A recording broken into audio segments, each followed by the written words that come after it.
Hey guys. This is part 5 of What If Naruto was one of the 7 ninja swordsmen of the mist. Hit like and subscribe if you like this one, and also please check the author in the description. Let's start. We are paid, that's all. We are God.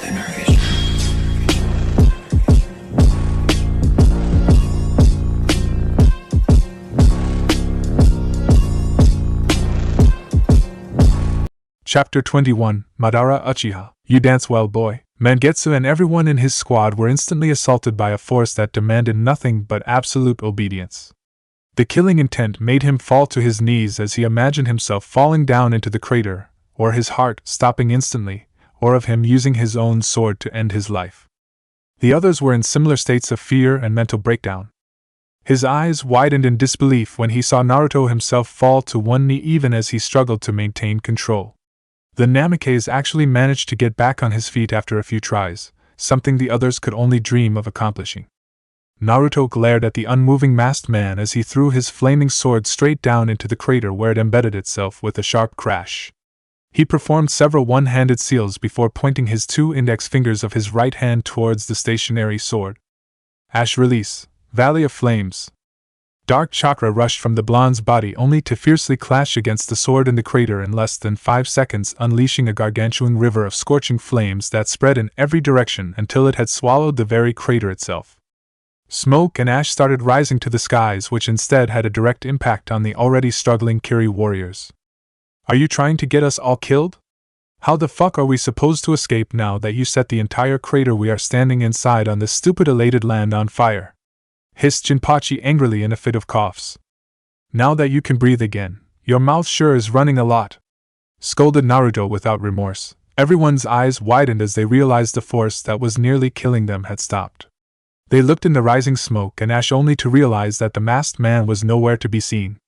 They could feel so much energy in the air created thanks to the fire which Naruto had unleashed with his own special chakra. You impaired his vision, thereby preventing the masked man from his first point of sight on us. Next, you shrouded our specific chakra signatures by causing a wide-scale fire, unleashing large amounts of unstable energy in the air that is keeping us protected, explained Mangetsu accurately. When Naruto nodded slightly, the squad relaxed a bit until they saw the commander reaching into the pouch on his left thigh to procure a small plastic bottle holding a set of pills. They were of mud-like in color, and were very small in size. Wordlessly, the blonde warrior offered the same to his comrades. When they hesitated, he sighed impatiently. It's not poison. This will help, just take it before this diversion fails, warned Naruto. Mangetsu and Mei were the first one to grab a pill each. Before passing an uncertain look at each other, they quickly swallowed their pills. Within seconds, their eyes widened when they felt new energy come alive inside their bodies as their chakra reserves were replenished nearly by 1/4. The others shared those feelings once they took their own individual pills, but when they reached out for more in order to fully recharge themselves, the commander took it away, much to their frowns and glares. Your bodies can only handle that much. Any more and you risk a stroke or worse, he explained patiently. What are they? Asked Amiri curiously. Soldier pills. A secret weapon used by my clan in the past to replenish the reserves of our highly taxing and super fast movement-based fighting style. They pump huge amounts of adrenaline and energy in your body. If not taken carefully, it can cause havoc on your nervous system. Even result in death, revealed Naruto with a stark warning look in his eyes. He didn't tell them about the fact that he had given them the partial truth. Granted, his explanation of the pills and its application along with dangers were correct. He chose to forget mentioning the fact that it was the creation of the Spartan program instead of any medical tool created by his lost clan. Keeping in mind the side effects of their usage with increasing use, genetic enhancements were made to all the Spartans to make them fully capable of utilizing this power and continue fighting for days without stopping. It was also a weapon that had played a huge role in the Spartans going deep behind enemy lines to rescue Hashirama Senji years ago, the same mission where they were all killed. He fought back the images of his dead comrades from that night, and felt a pair of red eyes watching him from outside the smoke and ash. For the first time in a decade, he was afraid. And yet, his mission was far from over. He may have told Mangetsu that it was okay if they failed to assassinate the lightning daimyo, but he personally could never accept that outcome. His entire family was dead because of that man's ambition, his friends were martyred, and his village faced the threat of destruction. He had to die, no matter the cost. It was that hate in his heart which gave him strength to overcome that primal fear inside his mind as he looked at Mangetsu. "Summon your bird now," ordered Naruto. The Hozuki clan heir nodded as he performed the familiar set of hand seals before slamming down gently on the ground, causing a small plume of smoke. An instant later, the large eagle summon appeared beside them instantly, much to the relief of the entire squad. Without a word, one by one they all jumped on top of the summon. Mei looked back to see Naruto still standing on that elevated piece of land, his gaze fixed firmly in the direction the masked man was last seen as he swallowed the remaining multiple pills inside the bottle before tossing it into the flames. "We need to go now," she yelled at him amidst the raging fire and smoke. "Go on, I'll catch up," he promised, as he procured a last set of three-pronged kunai from his pouch. But she argued, only to meet his now infamous red-eyed gaze that had no shred of doubt or mercy in them. "That's an order. Obey." Haku flinched, and so did a few others on hearing that cold tone and the raw killing intent they felt radiating from their leader. It was Mangetsu who showed the special kunai given to him by the commander, drawing understanding looks from the Kiri warriors. "Understood, Commander. Whatever you have to do, just get back fast," requested Mangetsu honestly. Naruto nodded before he vanished in a flash, even as the rest of the squad took to the skies atop the eagle. When he landed back on the ground by teleporting to one of his earlier scattered kunais outside the crater, he was left speechless when he saw the masked man casually sitting on the ground doing nothing. "Ah, you finally showed up. Are the trash out of the way?" Naruto flinched on hearing that statement in such a nonchalant manner, but it also gave him few vital insights about his enemy. Kushina mentioned that he had attacked her Ambu squad and abducted the daimyo. Yet if that was what he was after, then it made no sense for him to follow us to this battlefield when he had already accomplished his objective. Unless... "Are you the mastermind behind this war?" asked Naruto coldly, as an unsettling revelation settled itself into his heart. Sharp as ever.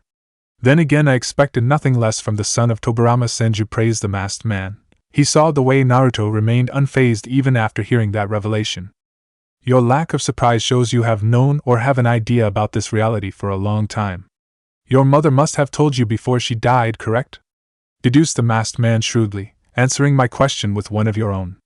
"Let's skip over this dance. It was strange how the peace-loving Second Mizukage was assassinated right when he was about to broker an end to the dying conflicts from the first ninja war with the Land of Fire, and the new Mizukage that came after him started another war.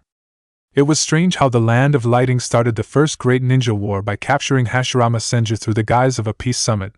They should have known they could never beat the strongest shinobi of their time and his allies unless they had a rival equal in power to match the Senju leader. One who was possibly controlling them all from the shadows. Ain't that right, Madara?" asked Naruto coldly. The masked man chuckled lightly. He placed his right hand atop his mask and threw it away in a flash, exposing a cold and ruthless pair of Sharingan eyes.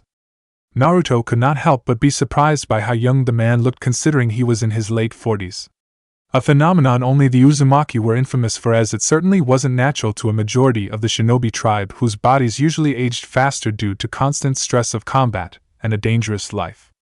The man had a clean-shaved, chiseled face with two large bangs covering his face, one of which nearly blocked his right eye. He was in top shape considering his muscular form, and his chakra was teeming with ferocious vigor. "Tell me, why did you not run like the others?" asked Madara curiously, even as he made a hand seal, summoning forth a deep orange-colored gunbai in his left hand and a sickle with a long chain attached at its end which he caught with his right hand. "A Spartan never retreats, never surrenders, and never abandons his mission," answered Naruto resolutely. "You think you can take my puppet out? He may be an annoying asshole, but he is useful to my plans. Although I wonder, is that kind of resolve the reason why the Spartans are nearly extinct now?" jibed Madara with a smile. "My men died with courage and honor. I will not let you dishonor them," warned Naruto coldly. "That's where you are wrong. They died just like every shinobi of every era because humans are selfish creatures who cannot understand each other and are never at peace.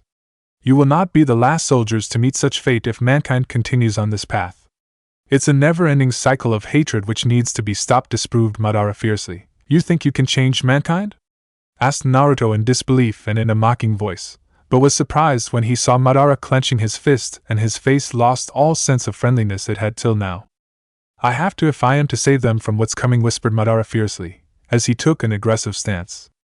Naruto followed suit as both warriors glared at each other with their unique set of red eyes. Let's dance, Spartan! A three-pronged kunai was unleashed by the blonde that sailed over Madara's head only to have Naruto appear in the same spot a moment later by catching the sailing weapon in mid-air. The Spartan's eyes widened when a bone-crushing kick connected with his jaw, sending him sailing in the air. Before he could even recover, Madara flashed beside him to land a follow-up attack to his chest, cracking at least another rib in the process, and making him crash to the ground. Despite his injuries, Naruto quickly backflipped away to a distance even as he vomited blood in volumes. In pain, he glanced at his opponent, and saw him swat away some dirt on his shoulder casually. Your speed is useless when I can see your movements and have quick enough reflexes to counterattack, chided Madara. When Naruto only glared in silence, Madara beckoned him to attack with a mocking smile. The Uchiha, however, narrowed his eyes when his Sharingan showed the boy's broken ribs healing rapidly until the entire damage vanished, as if it never existed in the first place. Healing without hand signs or medical ninjutsu. I can see Hashirama's chakra in you, then again you are part Senju thanks to Tobirama, said Madara bitterly. A bestial-like glint came in the boy's eyes as he instantly went through a couple of hand signs which Madara copied perfectly. Fire style, majestic destroyer flame. The two warriors unleashed a scorching wall of flames each that clashed violently, creating more smoke and ash in the already clouded area. Madara sucked in a breath as he stepped sideways even as whistling sound passed close by his ear. His eyes widened when his eyes spotting hundreds of energy signatures descending down from the clouded sky. Water style, rain of death. Madara started to backflip one after another in order to avoid the hundreds of hyper-fast water bullets rapidly falling from the sky. His Sharingan soon changed its shape as a wave of black flames formed a protective roof over the Uchiha's head, making him stop. He was not about to get any respite. Earth style, Headhunter Jutsu. Naruto emerged from the ground beneath the Uchiha's feet, having already unleashed a lightning-laced kunai towards Madara's chin, only to have the older man catch the same in a flash before using it to stab the blonde in the brain, making him dissolve into a puddle of water. Wind style, Wave of Destruction. Madara grunted when a brutal wave crashed against his back, sending him sailing away before he regained control and landed on the outer boundary of the rare portion of the forest which had still survived. He coughed blood and saw Naruto on the other side, having raised his right hand that was cackling with lightning. To be able to use all 5 forms of chakra natures so expertly, and with finesse. He expanded his area of attack, forcing the atmosphere to create more moisture, which he used to launch the water bullets, making me move in the direction he wanted. There he had already created a clone from the ever-increasing amount of water falling from the sky in the form of bullets, but that was just a diversion. The real Naruto had already teleported to my back where he launched his attack, landing me in the exact spot where his next move would be executed, thought Madara accurately. The Uchiha looked into the blonde's merciless eyes as the heavens above them roared in apocalyptic fury. Disappear. A flash of lightning fell from the skies right on top of Madara's position, unleashing a violent explosion. Lightning style, Thunderbolt, whispered Naruto, even as more and more attacks continued raining down from the sky, making the explosion more and more violent. He was disappointed when he saw Madara had survived the attack by simply substituting himself with a tree log and was now staring at him with an amused smile. Nice try. Naruto grit his teeth in part anger and part frustration, but he had also gained a few more insights for which he had started this fight in the first place. I can't defeat him with my current speed, as he can see through my moves with his eyes. His Sharingan is no ordinary one either. The way he talks about me and my history, it seems he knows a lot about me, while what I know is all from the stories I heard as a child. Neither can I overpower him. What can I do here? Thought Naruto seriously. He blinked in surprise when the solution, as simple as it was, became clear to him. Why are you toying with me knowing you are stronger? He asked seriously. Because killing you does not serve my goals. You might not be as strong as me or Hashirama, but you are a far better commander than either of us. Time and again you have proved yourself on the battlefield, in the battles of the First Great Ninja War, in the mission that took you deep behind enemy lines to rescue Hashirama, in the Battle of Osaka recently, and even in this mission that brought you here. No matter the odds or sacrifices, you have always completed missions successfully, and have never been defeated in battle. That is the kind of commander my army will need if we are to stop them and save mankind from extinction, explained Madara honestly. Who are them that you keep referring to again and again? Questioned Naruto with a narrowed gaze. The Otsutsuki. The Uchiha tossed a scroll towards Naruto, which the blonde caught hesitantly before glancing back at the older man. It has all the information that you need to know. Whether you believe me or not, join me or fight me, they are coming and they want nothing but the pure destruction of our world, said Madara coldly. Naruto's heart skipped a beat when he saw the sheer conviction in Madara's eyes. Irrespective of the truth, this man truly believed in his own conviction. What makes you think I would ever support you after the war you started took everything from me? Rebuffed Naruto furiously. You're still thinking very narrowly, my village, my friends, my family. The enemy does not care about such trivial matters, scolded Madara with a frown. They are not trivial to me. Madara sighed but did give a tired nod of acknowledgement against the boy's words as he remembered his own past and what he had lost to reach to this point. He looked at the boy before him and those red eyes of his. In some ways, you are a lot like me. Those incomplete eyes of yours are a proof that you are part Uchiha, making us distant family, if nothing else. All you wanted was to protect your family and your younger brother from this cruel world, just as I wanted to protect the Uchiha and my own brother.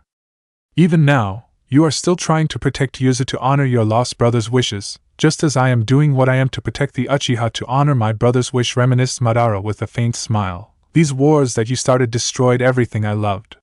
It also took the lives of many Uchiha whom you are claiming to protect, rebuffed Naruto. It was not something I honestly desired, but was something that had to happen in order to unite this world under one banner to face the Otsutsuki.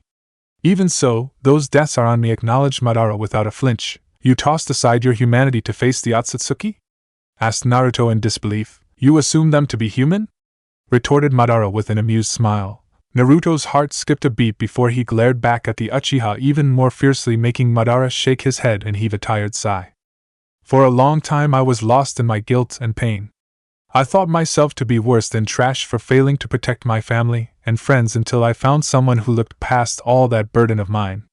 She loved me despite my shortcomings and cared for me more than I ever deserved. She became my lone light in this world of darkness, and I will not let your ambition endanger her life, said Naruto furiously, as his killing intent spiked to alarming levels, drawing a surprised look from Madara himself. Maybe it's pointless to talk to current you now, as my accomplice told me, the one who is so blind to the reality of this world. One day, the darkness inside the hidden villages will consume that lone light of yours just as it did mine, roared Madara, and smiled when he saw some of the boy's hidden fears surface in his eyes just for a moment. Deep down you know it in your heart. Ninjas are nothing but disposable tools in the eyes of their nations. There is no honor, no light, no hope in this dark world.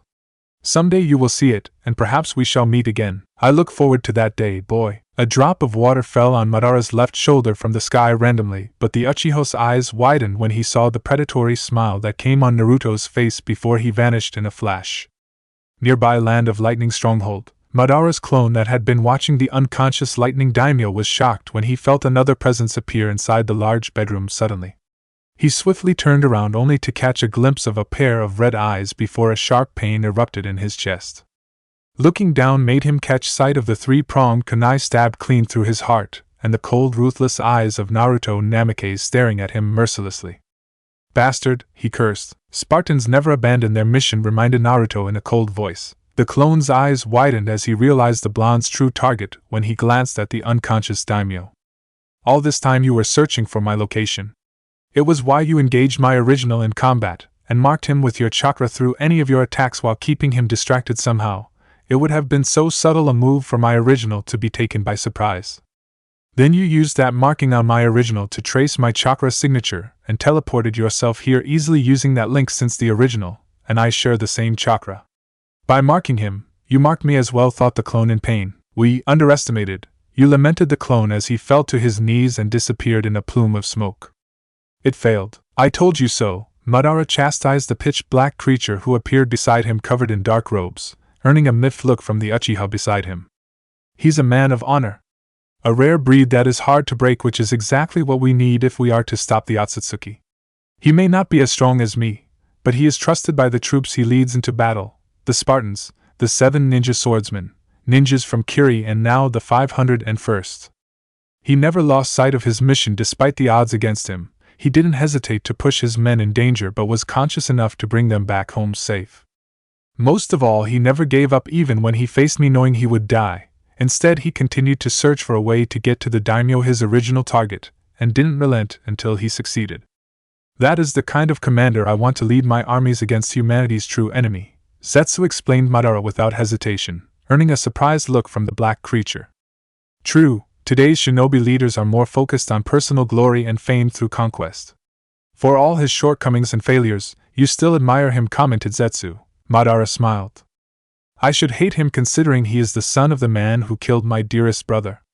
Yet unlike the scoundrel Tobirama who persecuted my clan for his personal hatred as soon as he gained power, his son is a man of honor who still chose to protect Yuzu despite the village's decisions costing him everything he held dear. He reminds me of Hashirama to an extent, and whether he chooses to join or oppose us, the fact remains that he is the only man since Hashirama himself whom I respect as a shinobi. With those words, the Uchiha turned around and started retreating. You want our forces to pursue them? He did kill the daimyo, suggested Zetsu, but Madara shook his head. Let them go. We can always replace the daimyo with another one of our pawns, it changes nothing. The Namikaze knows this too, stated Madara. You truly believe he'll become an ally in our war? Asked Zetsu curiously. Madara glanced at the dark sky as he remembered the fledgling light in the boy's eyes. Have you initiated our alternate strategy since mine failed? Questioned Madara curiously. Yes. I doubted your honesty would work on him, so I started making arrangements even before he and his squad embarked on this mission, answered Zetsu seriously. Madara chuckled. Crafty bastard. Then again, it will be the hidden villages who'll do our task for us. Harsh rains fell from the skies as Mei and her group tried to keep their balance over Mangetsu's summit, even as the winds tried their best to make them fall. It had not been more than a few minutes since they left their leader behind to face that masked man, but already it felt like an eternity. Just thinking about that masked man's power made her heart skip a beat, as it was more dangerous than even the Biju inside of her. Her eyes widened when there was a flash of lightning in the sky, rendering her blind for a moment along with everyone else. When they opened their eyes, they were surprised to see Naruto standing at the rear end of the bird with a slump human body hoisted over his right shoulder.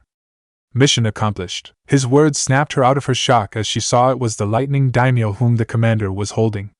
Their primary target's throat was slit from end to end, and his lifeless eyes glanced at the Kiri swordsman without blinking. Wordlessly, Naruto sealed the body inside a scroll before placing it on his hip and walking towards the front of the bird, ignoring the stares and surprised looks of his comrades. Nobody uttered a word, and neither did the commander say anything, as he simply took up position in the extreme front and stood there in silence. The harsh rains drenched him from head to toe in mere seconds, washing away the dirt, blood and grime he had accumulated in the battle. His fists were clenched as the thunder rumbling in the sky brought back painful memories that he had fought so hard to forget. Ninjas are nothing but disposable tools in the eyes of their nations. There is no honor, no light, no hope in this dark world. Madara's dark words had rankled something deep inside of his heart. A fear he had kept at bay for so many years, but one which he always knew contained the truth. Captain Fox, our lines are breached. We can't hold. He remembered the desperation he had heard from one of his Spartan officers as he and his squad who had stayed behind tried to hold back the armies from Kirigakure, while the rest of the Spartan force tried to make their escape with Hashirama. Captain, the Kinkaku are with them. Where are the reinforcements? He could still see the Kinkaku slaughtering that Spartan by engaging him in a 30-1 fight. Wolf Squad is down. I repeat, Wolf Squad was annihilated. They are surrounding us from all sides, Captain. He could never forget those final moments, as he had tried in vain to keep his troops together in a lost situation, how desperately he had tried to contact High Command only to receive dead silence in return. They left us to die, didn't they, elder brother? Nagato's words and the silent look of betrayal in his brother's eyes was not something he could ever forget. Lord Mizukage and members of the Jounin Council, I come before you to protest a grave injustice. The Spartans should never have been sent on that suicide mission. More than that, no help or reinforcements were given to my men when they needed it most. These ninjas fought for this nation and its allies only to be betrayed in their direst hour. The situation is unacceptable. He remembered those cold stares and heartless souls that had looked at him that day. How unmoved they were even after hearing what had happened to his men following their suicidal orders. Captain Fox, we are at war. We need Konoha's military support to survive, and Hashirama is required to keep that alliance active. The Spartans were the price for that alliance. The Fire Daimyo had made it very clear. We would have suffered heavy casualties had we tried to help by sending reinforcements. Our military forces are already on the verge of collapse as it is. If the village learns about this, they shall lose faith in the leadership at this crucial hour, and we shall lose this war, making the sacrifice of your men meaningless. Or you can take full responsibility for this tragedy on your own shoulders. Tell our people that your mistakes during the mission costed the lives of your men. If you do that, we shall take care of the families and wishes of your men forever. The village would stay united, and we may just survive this war. Choose, Captain. Either believe in the village or in yourself and your ability to protect it from all enemies. Make a choice that will honor the legacy of your men. He had made his choice after hearing the Mizukage and had taken full responsibility for the deaths of his men. The people had cried for his blood in their pain and sorrow, only to have the leadership prevent them from taking his life. He remembered that shame in the moment he had picked up his own sword to end that suffering of his, only to have the Mizukage stop him and ask for his help to protect the village from the shadows forever. They had sent him to Kiri because there was no future left for him in the village after that confession. Yuzu was still standing till this day, but it was on the sacrifices that he and his men had made. The nation they had loved, fought, and died for tossed them aside in an instant, as if they were disposable tools. Madara's words had only brought back that pain and fear back in his heart. It has to stop. 1 week later, Kirigakure, Naruto alongside his squad marched proudly towards the gates of Kirigakure, with most of them smiling and beaming with pride after having accomplished a near impossible and suicidal task given to them. Commander. He turned back and saw them all staring at him with nothing but pure respect and admiration in their eyes. Thank you. There were no words that he could say on hearing Mangetsu say that, followed by them all giving him respectful nods of acknowledgement. No matter what the village or anyone else thinks, we think you are a great leader, said Mei sincerely with a smile. We discussed something among us and have a request for you, stated Haku hesitantly. He gave a tiny nod, giving her the permission to go ahead, which made Zabuza step forward. You're a hard ass and a crazy son of a bitch. But you know your shit and protected us to the best of your abilities. You saw something in us which we ourselves couldn't. There are not many leaders in Kiri who could do that, said Zabuza seriously. It is why we would like to fight this war under your command. If you will have us, said Mangetsu hopefully with a smile. I know you have other plans for each of us that you may have discussed with the Mizukage, but we feel we are more effective as a group and can do some real good in this war under your leadership, said Haku honestly. Are you prepared to die following that choice? Asked Naruto in a whisper, as there could be no room for doubts or hesitations, and certainly not when their opponent was Madara himself. Hi! A faint smile came upon the blonde's face when he heard that crisp and unwavering answer from all of them in one voice. Then you are exactly the kind of men and women I need in the 501st. Mangetsu and most others could not hold back their smiles at that acceptance, and the faint nod that they received from the Namikaze. Even Kisame and Jinpachi smirked as Naruto turned around and marched forward, making them all follow after him. The Hozuki heir could feel something had changed within their group, and he for one was glad for it. He was quite shocked on seeing his own father, the Mizukage, appearing at the gate entrance, flanked by 24 Anbu and the Black Ops commander. The entire squad quickly closed the distance, followed by kneeling before their village leader respectfully. Naruto placed a list of scrolls before Genjutsu Hozuki and looked into the man's shocked gaze. Mission accomplished, Lord Second.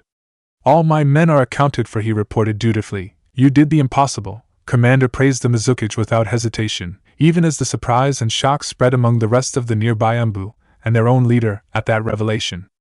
I had the finest ninjas of this village under my command, acknowledged Naruto with a respectful nod as he glanced back at the surprised squad, all of whom beamed at that praise.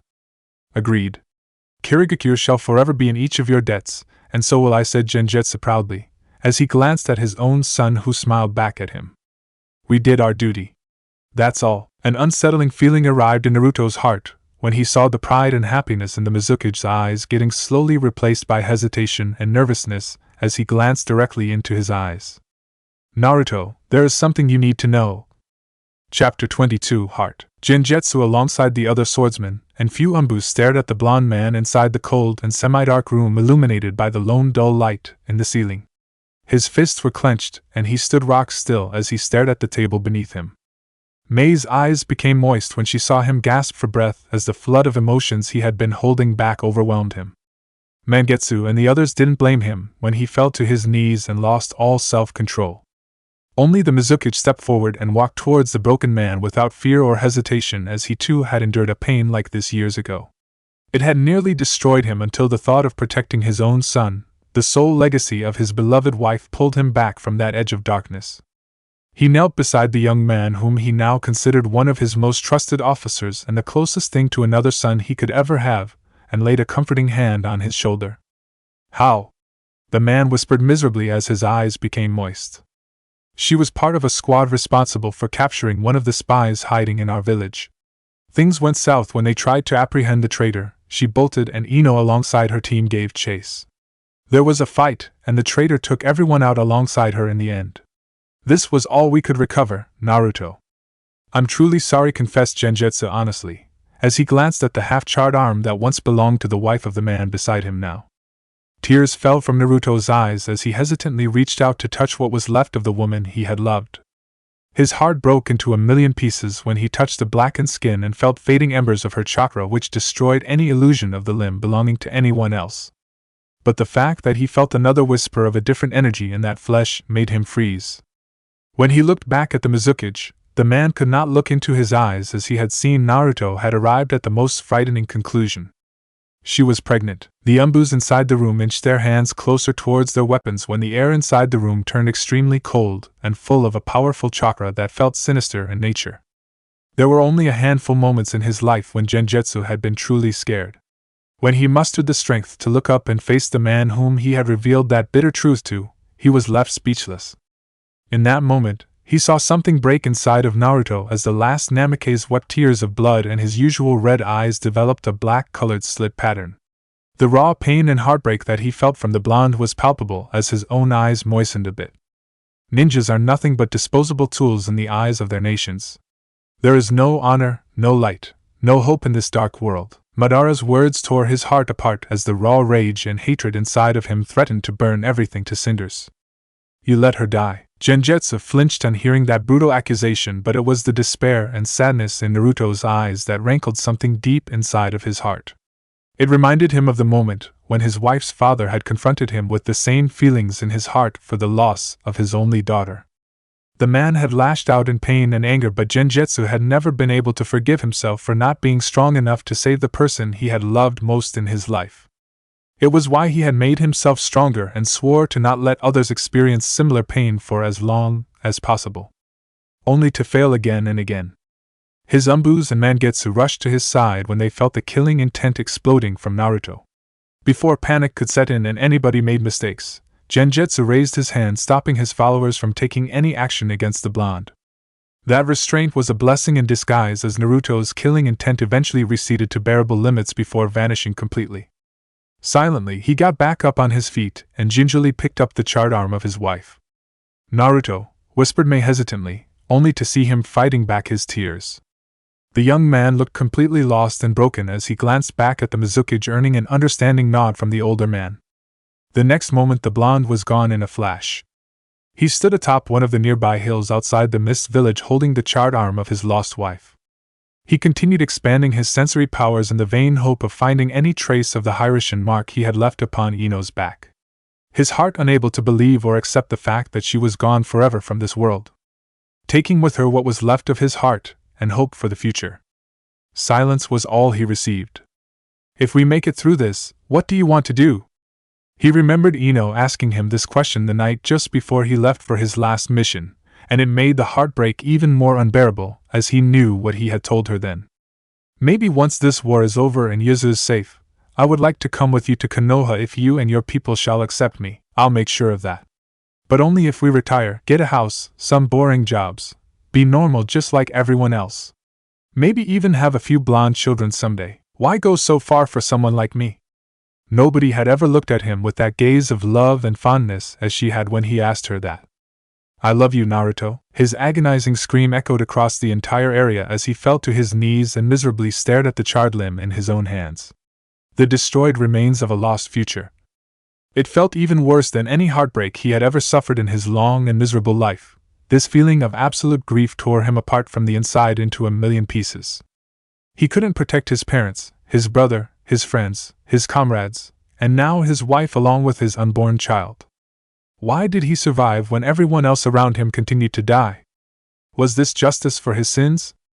Was there no end to this senseless slaughter? Was he fated to endure such pain for the rest of his life? He couldn't close his eyes as all he could see then were the broken shards of the future he could have had with her and this child. A future free of war and death. Hatred surged through his heart like never before as he remembered why she died. It was time he kept his promise. Tobirama had been calmly sitting on a chair when he felt another presence appear inside his house. You came. He looked back and was quite disheartened when he saw the sheer rage and heartbreak in Naruto's eyes. He was particularly alarmed by the new pattern of his eyes and how his chakra seemed more vicious and dark than before. Has he unlocked that cursed power? No, it's not complete and never will be, thought Tobirama with a sigh of relief. Having fought Uchihas his entire life, he knew a few things about their dojutsu and Naruto didn't have a perfect one of that. His Uchiha genes were not that dominant or strong, unlike his Namikaze and Senju blood. Tobirama got up from his seat and knew he had to act quickly as the boy was out for blood. I kept my promise. Naruto's eyes widened on hearing what he had from Tobirama, and the unwavering gaze of the second Hokage gave him something which he never thought he would ever experience for the rest of his life. Hope. Then, he whispered, his voice nearly trembling. Tobirama poured some water into a glass before walking towards the traumatized boy and offering it to him. Naruto looked confused and lost, but the gesture calmed him down as he took a seat atop a chair and drank the offered water in silence while Tobirama took up a seat beside him. We take care of our own, and I know how much she means to you, said Tobirama gently. But I found her hand, whispered Naruto hesitantly, massaging his forehead as he felt a massive headache growing. Injured but not dead. She's safe now and back where she belongs. Home, revealed Tobirama with a smile. How? You're not lying to me, are you? Asked Naruto seriously, his narrowed gaze searching deep into Tobirama's own soul for the truth. He was surprised when the man before him vanished in a flash and appeared inside the kitchen for a moment, only to then teleport himself back into the chair where he was previously sitting. On closer observation, the blonde saw a strange marking similar to his own Hiraishin on that chair. You're not the only one to master Hiraishin. I got Ino out of trouble by canceling your marking over her body so that in the event if you were captured someday, you could not be forced to harm her or Konoha, revealed Tobirama patiently. I still need to see her with my own eyes, insisted Naruto, although Tobirama could see much of the boy's doubts had vanished. I can teleport myself away from here anytime. It is why I allowed our spies to pull out with Ino while leaving me behind. This alliance between our villages is important, and it is why I believe the Mizukage would send you and the other swordsmen to Konoha in order to seal the pact soon. When that happens, you can meet her or we'll arrange for another occasion, suggested Tobirama, earning a hesitant nod from the boy before him. Then I really hope you keep her, and my child safe. Tobirama was surprised that Naruto knew about the unborn child. Had the Mizukage told him? That would be the most likely answer, but at the same time he also realized just what the boy was entrusting him with. You have my word, but the less you know the better. I'm sure you understand how much danger you will put her in if the mist discovers she survived. As long as you are on assignment from Yuza in this village, you'll be in danger. If you are ever captured. Tobirama left it at that, hoping a seasoned shinobi like him would understand the ramifications of such a possibility. Apart from Tobirama himself and Tsukumo, nobody else knew the whole truth of what happened that night. All of Konoha's spies within the mist were pulled back to their homeland after that crackdown that could have exposed them all. Hiruzen Sarutobi had agreed with Tsukumo's request of not exposing such treachery to the Mizukage. Certainly not when they were so close to securing a strategic alliance with them and get Tobirama back to Konoha. Yuza also had a few spies, including Naruto, inside the mist, but after that incident with Ino, the Mizukage had pulled back nearly half of his men back to his village while the rest went underground. Only Naruto, who was now such a public figure, could not be pulled back so easily. It was something which Tobirama hated, as it placed his only son all alone inside the most brutal ninja village in the world. He explained the entire situation to his son and was quite proud when he just gave a silent nod of understanding. If you want, I can have a word with the Mizukage to pull you away from here. It's too dangerous, especially when you barely have any allies left here now, suggested Tobirama with a hint of worry present in his voice. No, Lord Tobirama. You have already done more than enough for me. I'm in your debt, whispered Naruto with a grateful smile as his red eyes vanished. Never mind that, as I did what any Hokage should. Why do you want to stay here? If Yuza wants to waste such a fine shinobi by endangering his life so recklessly time and again, then Konoha would be honored to have you join us instead. You can be with Ino, live the peaceful life that you deserve. Be a father and raise your son or daughter, argued Tobirama fiercely, knowing exactly well how it felt to miss out on one's own child's life. Naruto's gaze softened on hearing those words as he imagined having all of that until he remembered just what he had encountered in his last mission. No, I must stay here. My presence here is essential as establishing and maintaining the alliance between Konoha, Jutsu and Kiri. The Mizukage trusts me, and after his crackdown which got Ino supposedly killed, I have an edge over the man. It is essential to defeat our true enemy, and the threat that shall come after, explained Naruto seriously. What are you talking about? Asked Tobirama with a frown. Madara Uchiha is still alive and is the mastermind behind this war. Naruto couldn't blame the Senju leader when he blanched in fear and his face lost all color on hearing that truth. He went on to patiently explain the events of his last mission and what Madara wanted from him as well. Tobirama remained silent for several long moments and was grateful that Naruto sat by his side in silence, allowing him the time to grasp the situation in its entirety. Why didn't you join him? Asked the Hokage hesitantly, his prejudice against his own son's Uchiha lineage unable to be kept at bay, certainly not after seeing the new pattern of his red eyes. This was the same shinobi who had threatened to destroy Konoha had Tobirama not kept his promise of protecting Ino. Had he failed that night, Naruto would have truly destroyed Konoha in revenge. He wanted to believe the boy was better than that. He wanted to have faith in his own son and Inoue's upbringing, but he had to be sure. I lost my entire family because of the war he started. No matter his reasons, I can't stand to follow him. Also, his method of force and subjugation won't work. True change can only happen when the people realize and accept the best choice in order to make their life better. Meeting him and learning the truth made me realize that violence shall only attract more violence. Humanity must learn to coexist together, and that includes overcoming old grudges. It will not be easy and we may fail time and again, but we can't give up. I don't want my own child to ever experience the things that I have in my life, and for that I will sacrifice everything, my hatred, my dreams and my life if needed. If Madara's theory about the Otsutsuki are true, then the ninja villages need to stop this senseless war and prepare for our true enemy. The alliance between Konoha, Jutsu and Kiri will be the first step. Together we can force Kirigakure to sue for peace and in time the others as well. And maybe someday, we shall be truly united to face our destiny. When he looked back at the Hokage, he was shocked to see a lone tear fall from the man's eyes. Lord Tobirama? He asked uncertainly. I'm okay. It's just you reminded me of my own foolish elder brother. You may have eyes similar to Madara's, but you have Hashirama's soul. You share the same dream as him. I can finally see what he saw in you all those years ago. I'm truly sorry for not trusting you fully till now, said Tobirama happily with a faint smile. The feeling's mutual, retorted Naruto with a smirk. In that moment, Tobirama couldn't help but see echoes of Inoue and Hashirama in the boy before him. They may be gone from this world, but their legacy was still alive. A legacy he was a part of and one which he needed to reveal. Naruto, there is something you need to know. I don't know how to say this, but there is a reason why I went so far for Ino. It had nothing to do with her but something to do with you, actually, explained Tobirama hesitantly. He wished Mito was here as his sister-in-law was much better at such delicate situations than an upfront man like him who barely knew the nuances of being emotional. I know, Lord Second. Tobirama was left speechless once again on hearing those words, and one look into Naruto's calm and collected gaze was enough to unsettle the Hokage's heart.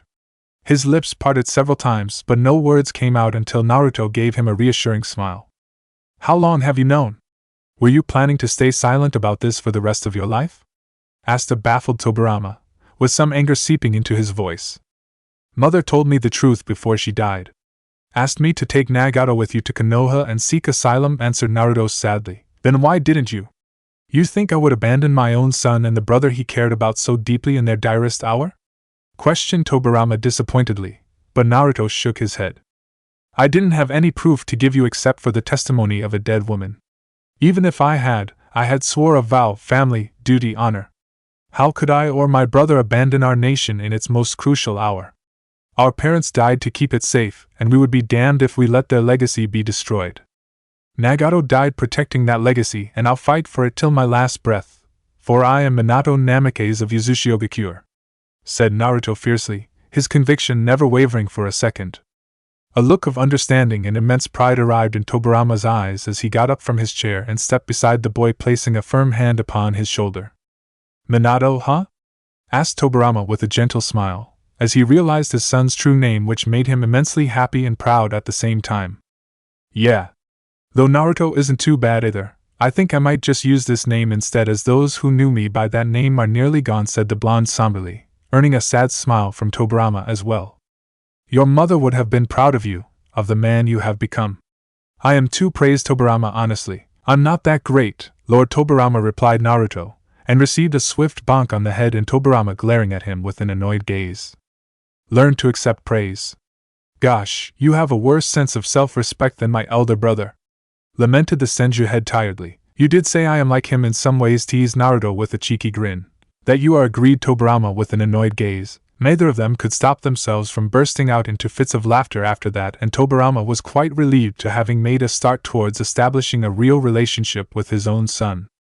They ended up talking for hours, mostly about their lives and their respective villages, only to realize their beliefs about shinobi were quite similar. Tobirama was quite surprised when Naruto strongly protested against his wariness towards the Uchiha clan and instead urged him to not judge an entire community on the actions of one man alone. It amazed him to discover just how much faith and trust his son had in so many things in this world despite all that he had went through. The fact that he freely admitted that there were times when he lost himself in anger and hatred but never wanted to give up on hope for a better tomorrow showed how much different he was from Tobirama himself, who had a cynical and more cautious approach towards everything. In that way, he was more like his kind-hearted mother, who found in her heart enough love to care for a man like Tobirama himself. Watching Naruto talk ignited a small regret in the Hokage's heart, as he wondered how different his life would have been had he made better choices. I am truly sorry for not being there for you all these years, Naruto. I am truly sorry for what happened to Inoue. If only I, apologized Tobirama sadly, only to see his son shaking his head in denial. It's not your fault. Mother only had praise for you. She said you were a strict and disciplined person, but not one without heart. What you did for Ino proved that, said Naruto with a grateful nod. I only wish that there was something more I could have done, regretted Tobirama. There is something, actually. Tobirama felt renewed hope in his heavy heart on hearing those words and was more than determined to cherish this opportunity that Naruto was giving him. My child. I will do all that I can to build a better future for him or her, for Ino and for our nations. But if I don't make it back, please look after them.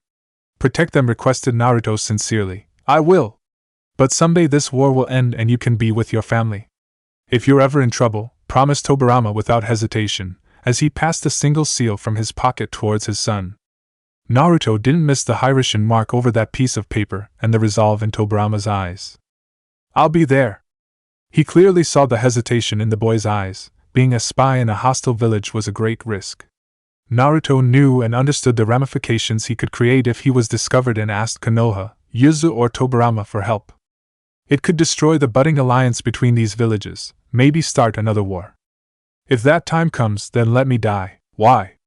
Asked Tobirama sadly. His heart didn't want to accept it, but his rational mind already knew the answer to his own question, and yet he couldn't bring himself to accept it. The future must stay bright and peaceful, no matter the cost. The silent protectors, that's what being a ninja is to me. I intend to walk on this path until the bitter end, if need be. But don't worry, I'll be careful. After all, I have a family to return home to thanks to you, said Naruto gratefully. Not just them. You have me, the Senju clan. Hell, you have cousins and nieces/nephews. You're not alone anymore, Naruto. I respect your wish and words cannot describe how proud I am of you, but you also can't stop us from helping you if you are in trouble. Understood? Asked Tobirama seriously, leaving no room for any more argument from the boy with his firm tone. The Hokage was pleased when Naruto didn't argue and instead gave a gentle nod of understanding. He was quite surprised when their banter continued till morning and they ended up talking about so many things: their plans for this war, how to deal with Madara, to investigate the credibility of the Otsutsuki threat. The Uchiha Shrine must hold some information on the Otsutsuki. While I don't want to believe aliens are real and are coming for humanity, if a man like Madara is crazy enough to start a war over it, then it must be investigated at the very least.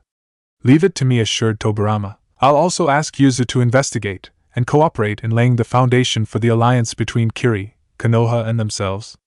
I don't know what plans High Command has for me now, but I'll do what I can. I wish there was a faster way we could communicate with each other to handle such important matters, explained Naruto, getting a nod from Tobirama as well. Let me consult Mito on that.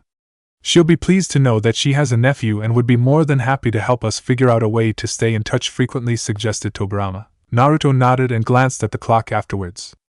Tobirama understood as both men got up from their chair and stood before each other.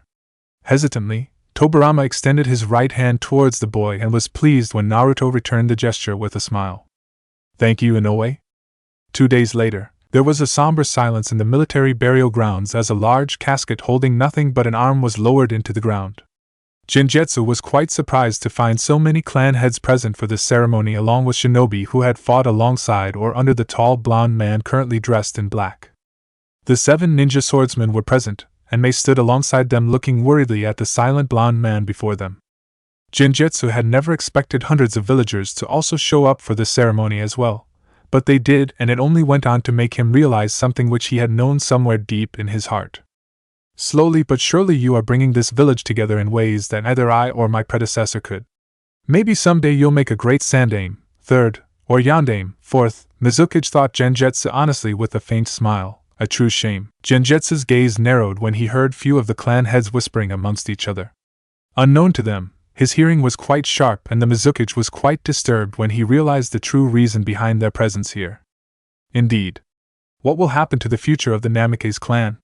"It will be a shame if it dies with him," said Lady Reika Kage in a condensing tone, the leader of the Kage clan. "A noble like him deserves a wife equal in standing unlike that commoner. He should have a wife of noble blood who can help him grow his clan in the village," suggested Lord Hiro Hagoromo with a frown. Genjutsu clenched his fist on hearing what he had from these jackals. Out of all the clans, he was wary and suspicious of the Kage and Hagoromo clans the most. Granted, each ninja clan and its leaders had their own selfish agendas, but none took it as far as these two did. To say such cruel things on such a day of mourning was truly shameful. He was pleased when both of the clan heads flinched on seeing the Mizukage's murderous glare, and instantly silenced their foul mouths, but not without heavy frowns. "Lord Second, it's best if you keep the boy safe for the time being," pointed Lord Yamato Yuki, glancing disapprovingly at the Kage and Hagoromo clan leaders. The suggestion given by Haku's father, and the leader of the Yuki clan, reminded Genjutsu of the fact that there were still decent people like these in the village, and they were worth fighting for. When he looked at the man, he was further surprised on seeing Minae Tsurumi and Yagura Karatachi also sharing nods of agreement. Together the trio represented a significant portion of Kirigakure's noble bloodlines, and the fact that they were all standing together in Naruto's support showed quite a lot of the boy's growing influence in the village. "He's a hero of this village. We'll be damned if we let those vultures get to him in his current state," promised Minae Tsurumi fiercely. Genjutsu acknowledged that pledge respectfully, but deep down he could not help but feel that the man did have some hidden motive, and it was proved when he saw Minae Tsurumi walking towards Naruto and placing a comforting hand on his shoulder. Somehow, it didn't trouble Genjutsu as much as the talk from the Kage and Hagoromo clan leaders had. Was it because he knew that Mei was a good person? Even an idiot could see the girl was attracted to Naruto. But unlike many other women in this village who only adored Naruto for his looks, skill, or noble lineage, Genjutsu had a feeling that Mei looked up to him as a person more than anything else. The fact that Naruto didn't refuse her comfort, and gave a grateful nod, showed the Mizukage a possibility to protect the boy from those vultures. Village politics would soon catch up with the boy sooner or later. He was just too important and a public figure at that. After his recent heroic exploits, he was known and respected by almost the entire village. Kirigakure was very keen about protecting its ninja clans, and it won't be long before other clan heads raised their concerns about the future of the Namikaze clan now that its only survivor and leader was a widower with no heirs.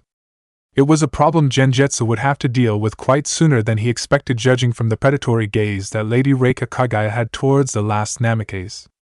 But for now, he was quite pleased to see the remaining swordsmen standing alongside Mei to support one of their own in such a tragedy. Few hours later, Naruto sat across the edge of his apartment's balcony holding a half-burnt smoke in one hand. He released a puff he had been savoring, which only brought back memories of moments like these in the past when on occasion Ino would join him during cold nights, sharing a smoke or two while they both just watched the dark sky and the beautiful moon. It felt strange to come back to an empty apartment after having her as a part of his life for years. He missed her fragrance, and the smile along with the kiss she used to give him every day when he arrived back from work. No matter his problems, it always used to lighten his mood and make him smile. And even though he knew she was alive and safe, which was all that mattered, a selfish part of his heart wished she was by his side. Now, he was truly alone in this village. He didn't fear death and was prepared to make the ultimate sacrifice if it came to that point, but now more than ever he had to watch his back with most of his allies gone from here. His thoughts wandered towards Madara, the Otsutsuki threat, and the ongoing war. All of it made one thing clear to him. The shinobi of the present needed to unite, and most of all they had to modernize the way they fought. Conventional warfare would not be enough to fight the wars to come. He already had a few ideas that he planned to implement, ones that could change the shinobi system in a revolutionary manner in the decades to come. Unlike Tobirama, who was a master in creating new jutsu and techniques, Naruto knew his strength lied in tactical warfare and military doctrine ingrained in him ever since he was a child. He inhaled another puff of smoke and was just about to release it when his breath stopped. His gaze narrowed as he tossed the smoke aside and glared at the inside of his apartment. "Do you want to die?" he asked icily. His killing intent vanished when he recognized the chakra of the intruder, and he was left speechless when she walked into the light revealing herself. "Why are you here?" he asked, a bit of anger and disappointment evident in his bitter tone, and he had every right to be, after all the trouble he went through to keep her safe, only to end up here. "Good things do happen, Minato. Aren't you happy to see me?" she asked in a slightly hurt voice. He narrowed his gaze at the woman. While her chakra felt the same, he could not help but feel something was different about her now. "Why are you here?" he asked suspiciously. Kushina Uzumaki sighed on hearing his stubborn question before taking a deep breath and looking into his eyes without a flinch. "Because Lord Mizukage commanded it. Because we have a new mission for you." Chapter 23, Naruto Namikaze. "What did you just say?" asked Naruto suspiciously. Kushina gestured for him to follow her inside the apartment, and he did without question despite his shock. He gave her a pointed stare once they were in, earning a tired nod from her. "I'm your new handler, Naruto. The village leaders understand that you didn't pay much attention to the orders from the previous one, and did what you wanted most of the time," revealed Kushina with a frown on her face. "I have always been loyal," defended Naruto fiercely. "Nobody is doubting that. But even you agree that over the years you have started doing things your own way.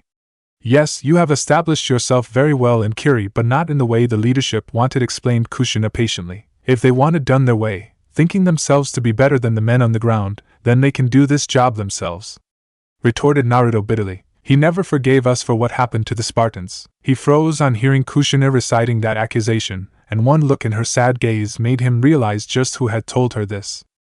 "The Mizukage said that to me. Despite everything, he still has faith in you, but it's time you and they reconciled these differences for yours' sake if nothing else.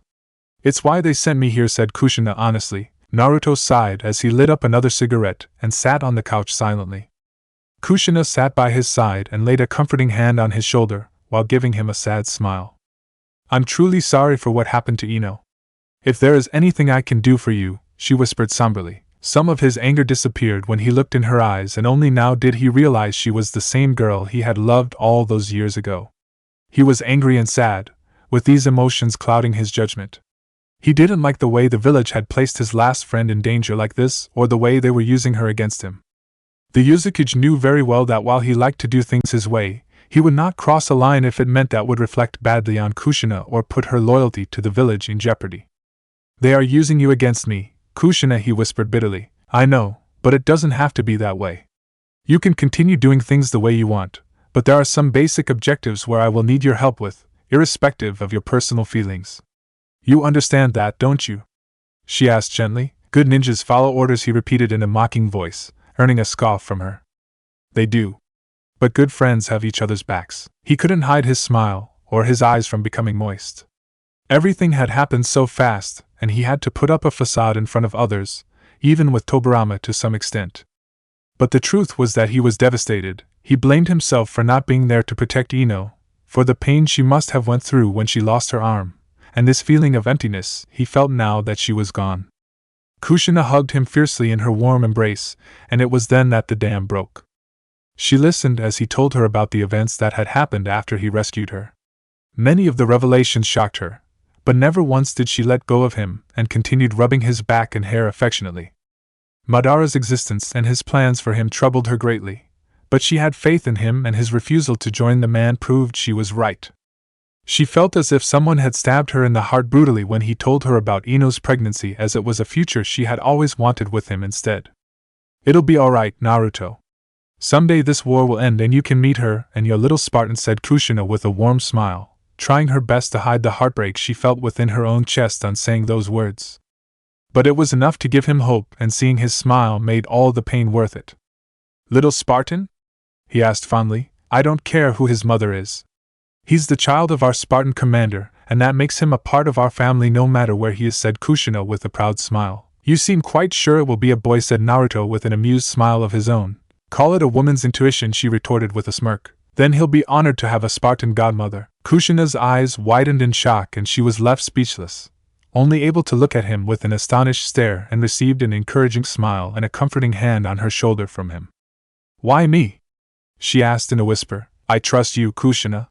You were there with me from the beginning. You're my family and I want you to be a part of it forever. It's selfish of me, but would you accept it? He asked hopefully. You know how to sweet-talk a girl into doing anything, bastard, replied Kushina with a faint smile. But her moist eyes and choked voice as she accepted his request were more than enough to reveal her feelings, which made him immensely happy. Thank you, Kushina. They both just looked at each other for a few long moments before Naruto kissed her forehead and got up from the couch. So, what's this mission that you want me to do? He asked seriously. She snapped out of her daze and immediately took out a small scroll from one of her pouches and placed it on a table in front of her, earning a curious gaze from him. Our village needs an ace up its sleeve. We are too dependent on Konoha for our survival. There will be drastic changes made to our ninja forces once this war is over, and if we survive, she began with a straight face. I hope they are not planning to start another Spartan program, whispered Naruto worriedly, as he couldn't imagine more young children being pushed into that kind of meat grinder. No, but ever since the Spartans perished, our village lacked its own special forces. Soon enough, the Mizukage is planning on establishing our own Umbu Black Ops force made up from veteran shinobi and not children. Although a few child prodigies may end up being a part of it nonetheless, she answered sadly. I guess it was bound to happen sooner or later, acquiesced Naruto with a heavy sigh. And since our village does not have a tailed beast to protect itself unlike the other great villages, we are developing our own secret plan that we will bring us on parity with them soon enough, revealed Kushina with a grave nod. What is it? Asked Naruto warily. As the last time Yuza had tried something like this, many young children had died before their time in the most brutal way possible. They are creating a WMD weapon of mass destruction. The great villages will never let us get a tailed beast in order to maintain their superiority. Our village and economy is smaller, so we cannot go on an aggressive campaign deep into their lands or hold them permanently in case if we miraculously penetrate deep behind their lines. As such, we need a strong deterrent against any enemy invasion into our lands, answered Kushina seriously. And where do I come into the picture? Questioned Naruto with a suspicious gaze. Your mission is to steal as much of the Biju chakra from Meitorumi and store them inside the storage seals present inside this scroll.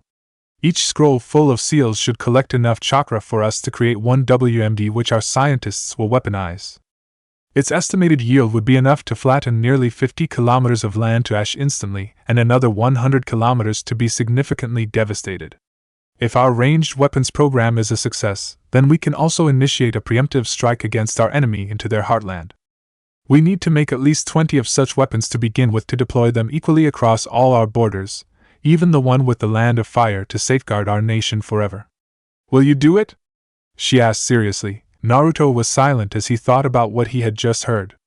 This was possibly one of the reforms that could either reduce warfare in this world or escalate it to a whole new level. A part of his heart felt remorse as he knew he had no choice but to carry out this mission as it came from his village leader, but it would mean deceiving Mei, which he wanted to avoid if possible, considering how her own village had treated her and how she trusted him. But a part of his heart knew this was necessary for Yuza's safety and independence from the Land of Fire and Konoha. I'll do it, but don't ask me to harm or abduct the girl, warned Naruto clearly. Our village wants this alliance that you are trying to build between us, Kiri and Konoha. But we have to be seen as their equals instead of lessors. You have to understand that, she explained patiently. Fine. But this will take time, as I'll need to come up with something legitimate that makes me get closer to Mei and make her use the Biju chakra point in Naruto. We understand. But give me regular reports on your progress, which I shall forward to the Mizukage, said Kushina with a serious gaze.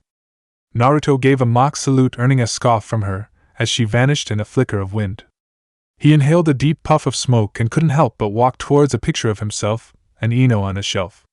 Looking at the sight of her in his arms with both of them smiling brightly reminded him of what had to be done. 1 week later, Naruto was present for the council session called for by the Mizukage himself in order to discuss about their progress and the future strategy to be implemented in this war. All clan heads, ninja organization leaders and military experts were present for the meeting. Even his own squad was there, but the swordsmen were hanging around the rear with the exception of Mangetsu, who stood nearby his father. The Umbu commander was pointing at the city of Osaka in the Land of Lightning, a place which Naruto had captured some time back. Granted, half the city was destroyed in the attack, but they had taken care to preserve the military buildings, food storage facilities, hospital and other important locations. Now, it had been turned into a stronghold maintained by a regular Kiri garrison and was ready to be used as a staging area for further advances into enemy territory.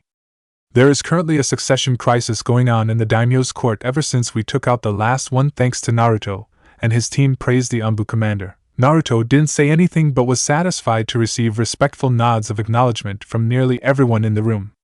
He looked back at his swordsmen and saw them grinning as well, which made him smirk. But it won't last long, will it? Asked Genjutsu seriously, looking towards Naruto specifically. While he had told the truth about Madara to Tobirama and Yuzu's leadership via Kushina, he had kept this fact hidden from the Mizukage and the Kiri leadership. In his mission report, he had mentioned encountering a powerful shinobi with red eyes, but one that he took out. Never once did he mention that it was Madara, or his plans, or what the man wanted from Naruto himself. It was hard to predict how Kirigakure would react if they learned this truth so early. It might even make them ponder about pulling out of this war, which would be the death knell for Konoha and Yuzu, which were under great pressure at present, and needed Kiri to open up a new front against the powerful Kirigakure and its allies. No, Lord Second. It's why we need to make our next move now, agreed Naruto, as he stepped forward.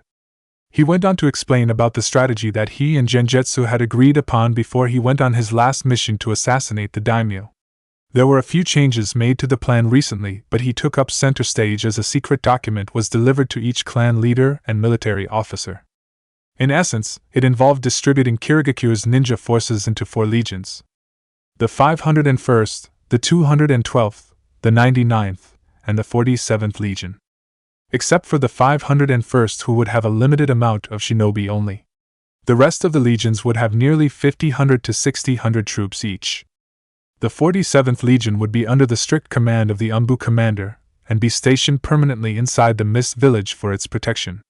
That suggestion earned firm nods from everyone, including the Umbu commander in the room, as nobody wanted to leave their home defenseless. The 212th Legion would be led by Yagura Karatachi and would be stationed in Osaka. From there, they would open up an eastern front against Kirigakure and invade further into the Land of Lightning. Considering Yagura had the 3 tails inside of him, gave the Legion much better chances of success against the enemy. That suggestion faced some resistance from the more important clan heads like the Kage and Hagoromo, who were reluctant to have a much smaller-sized clan leader like Yagura to be given such an important role over them. That opposition was silenced by the Mizukage instantly, with the promise of having something of equal importance for the other great clan heads as well. The 99th Legion would be led by Lady Reika Kagaya and Lord Hiro Hagoromo jointly. Together they would make a secret landing on the northern shores of the Land of Lightning in the next few weeks. With most of the enemy forces focused on other fronts, that should not be too difficult, and from there they can open up a northern front against Kirigakure. That was enough to satisfy the bitter clan heads and bring an end to their misgivings and opposition. Genjutsu gave a hidden thankful nod towards Naruto, which the boy returned, as either of them trusted these 2 clans very much. As such, they had placed most of the Kagaya and Hagoromo clan warriors along with those other ninjas who shared their superiority beliefs inside the 99th Legion, while keeping the more moderate to liberal-minded fighters in the other legions. The fact that they had sent the Kagayas and Hagoromos to fight in the mountainous terrain of the north would make sure that their numbers would be dwindled in the fierce fighting, which would serve to limit their interference in the village affairs, unlike the present, where they frequently tried to step out of line and oppose anything good that the Mizukage tried to do for the village but didn't benefit them. Lastly, the 501st Legion, led by Naruto himself, would establish a base in the south nearby the Land of Fire and Yuzu's borders. If an alliance was formed between their villages, they would be linking up with armies from those 2 nations and pierce through the south, thereby bringing an end to the Land of Lightning, as they would be attacked from 3 fronts at the same time. The 7 swordsmen alongside Mei would remain with this legion, and as expected that point was fiercely opposed. Surely, you don't plan to leave our village defenseless without at least 1 Jinchuriki and our finest swordsman? opposed Lord Hiro Hagoromo with a murderous glare. You have an entire legion led by the capable Umbu commander for your protection. The Mizukage himself is here, my lord. Or do you doubt the capabilities of these brave men to defend our home? Asked Naruto pointedly. Lord Hiro saw some of the other clan heads smiling at him as he found himself receiving murderous stares from the Umbu commander, and the Mizukage himself, which made him sit down and concede the point.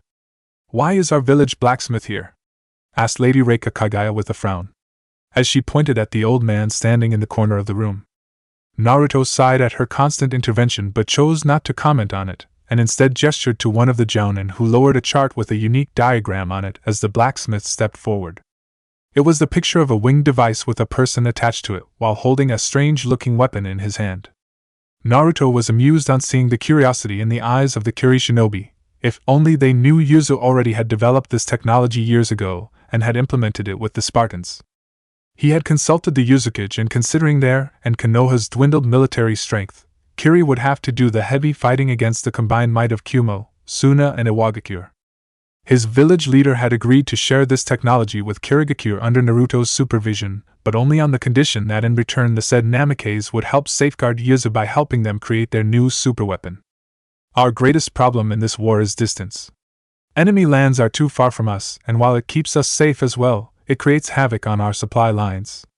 If we are to make any significant advances into enemy territory, then we need to upgrade our technology and our military doctrine.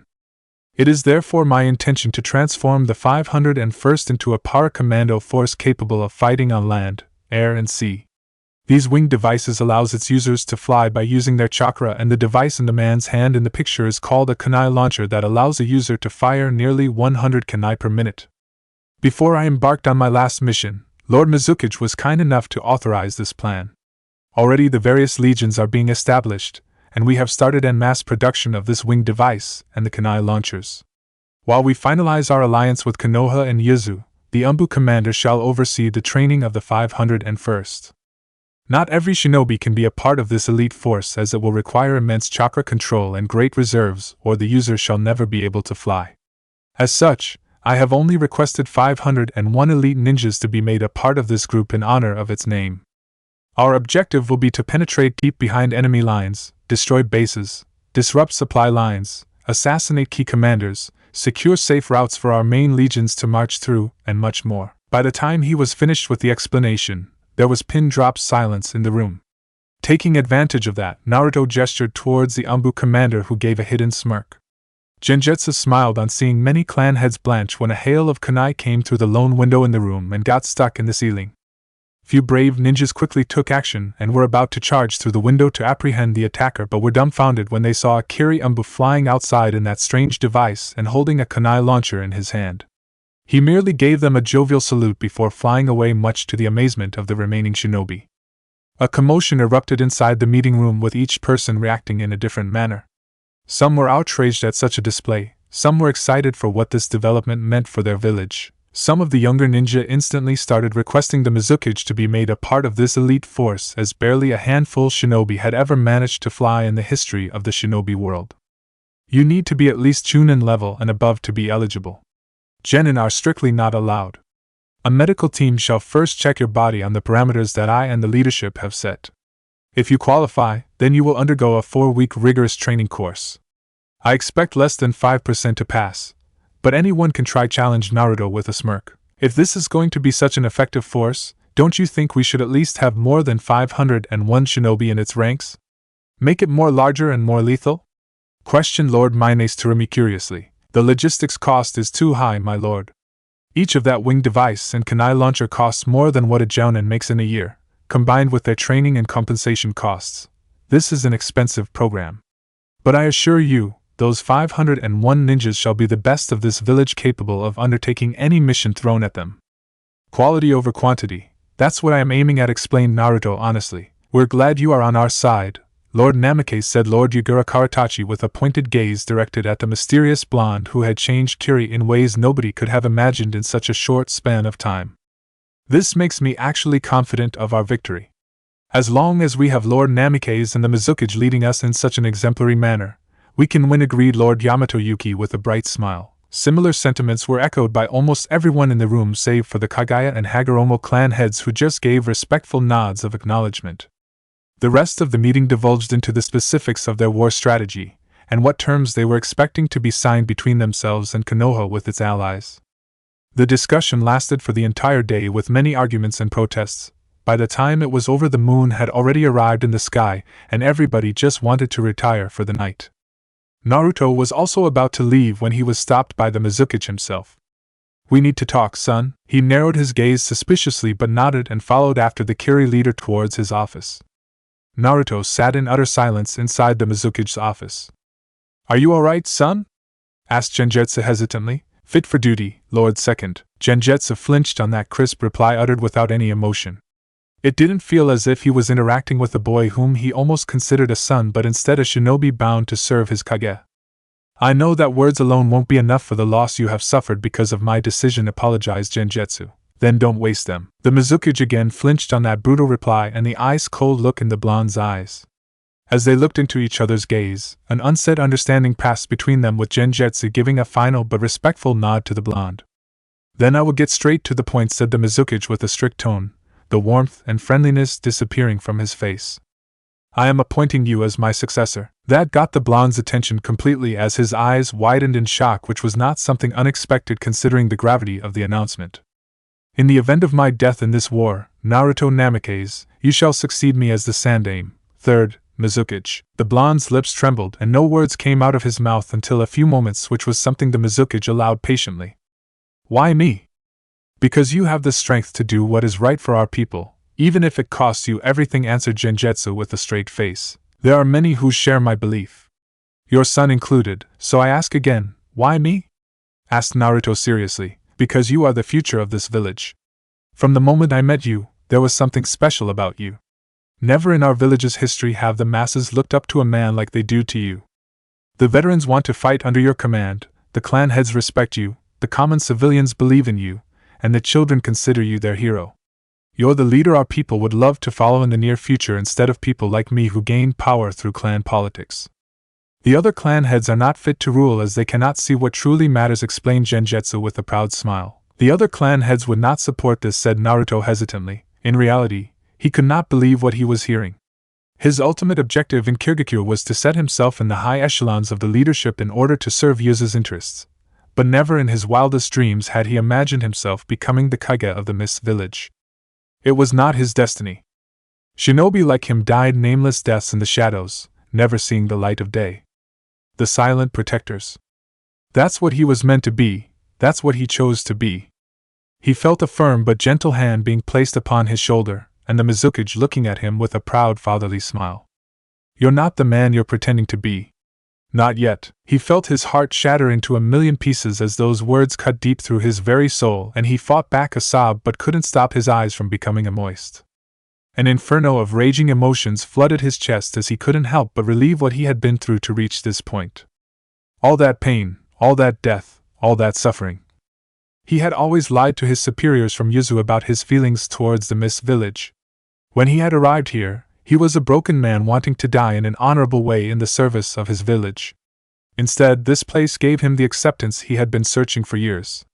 One that his own motherland denied him even after all his sacrifices. These people gave him a chance which he never deserved. He was once again among comrades, once again a respected leader of ninjas. He gained friends and the woman he loved. His heart was torn apart as he remembered what vow he had made all those years ago. Family. Duty. Honor. "I don't belong here," he whispered in a trembling voice, for it was the truth, as he came as an orphan refugee in this village and made his way from there. He was not born in this village, he was not one of them. He couldn't be, and this could change everything forever. His honor would never allow him to truly serve Yuzu if he was made the Kage of this village, and Genjutsu's words only brought his worst fears to life. "You're Naruto Namikaze of the Mist." A lone tear fell from his eyes as his entire being trembled, but Genjutsu's hand over his shoulder never wavered for a second, or the faith the man had in his eyes for him. In that moment, he felt a part of his soul being freed from the chains he had been bound to for eternity. Yet a terrible choice was once again placed before him. A path of honor, or a path of duty. Chapter 24, resolve. Kushina calmly walked through Kirigakure's cemetery, glancing at the hundreds of respectfully maintained graves, with each having their unique marking and the details of the shinobi that died. The place was nearly empty this early in the morning, and a few moments later she found the man she was searching for standing exactly in front of the memorial stone. A fond smile couldn't stop itself from arriving on her lips as her prediction about his whereabouts came true. In some ways, he was quite predictable, or maybe she knew him more than others did. She stepped beside him and saw him calmly glancing at the names on the stone, with the recent one of Ano Namikaze engraved in stark words. It had been 2 days since he told her about what the Mizukage had offered him. Naturally she was floored, and so was the Yuzu leadership, as their wildest dream was coming true. They had given an official order to him to accept the position at all costs. She had seen his misgivings on this matter, yet for all his faults, he was a loyal shinobi who always followed his orders. Kushina herself was quite stunned yesterday when she watched majority of the Mist Village rejoice when Genjutsu made the announcement public once Naruto gave his consent. Not everybody was satisfied, especially the Kagaya and Hagoromo clans, but to their surprise the villagers actually were happy with this decision, and she couldn't blame them. A warm smile came on her face as she looked at him for a long moment, and understood what the Mizukage had seen in him.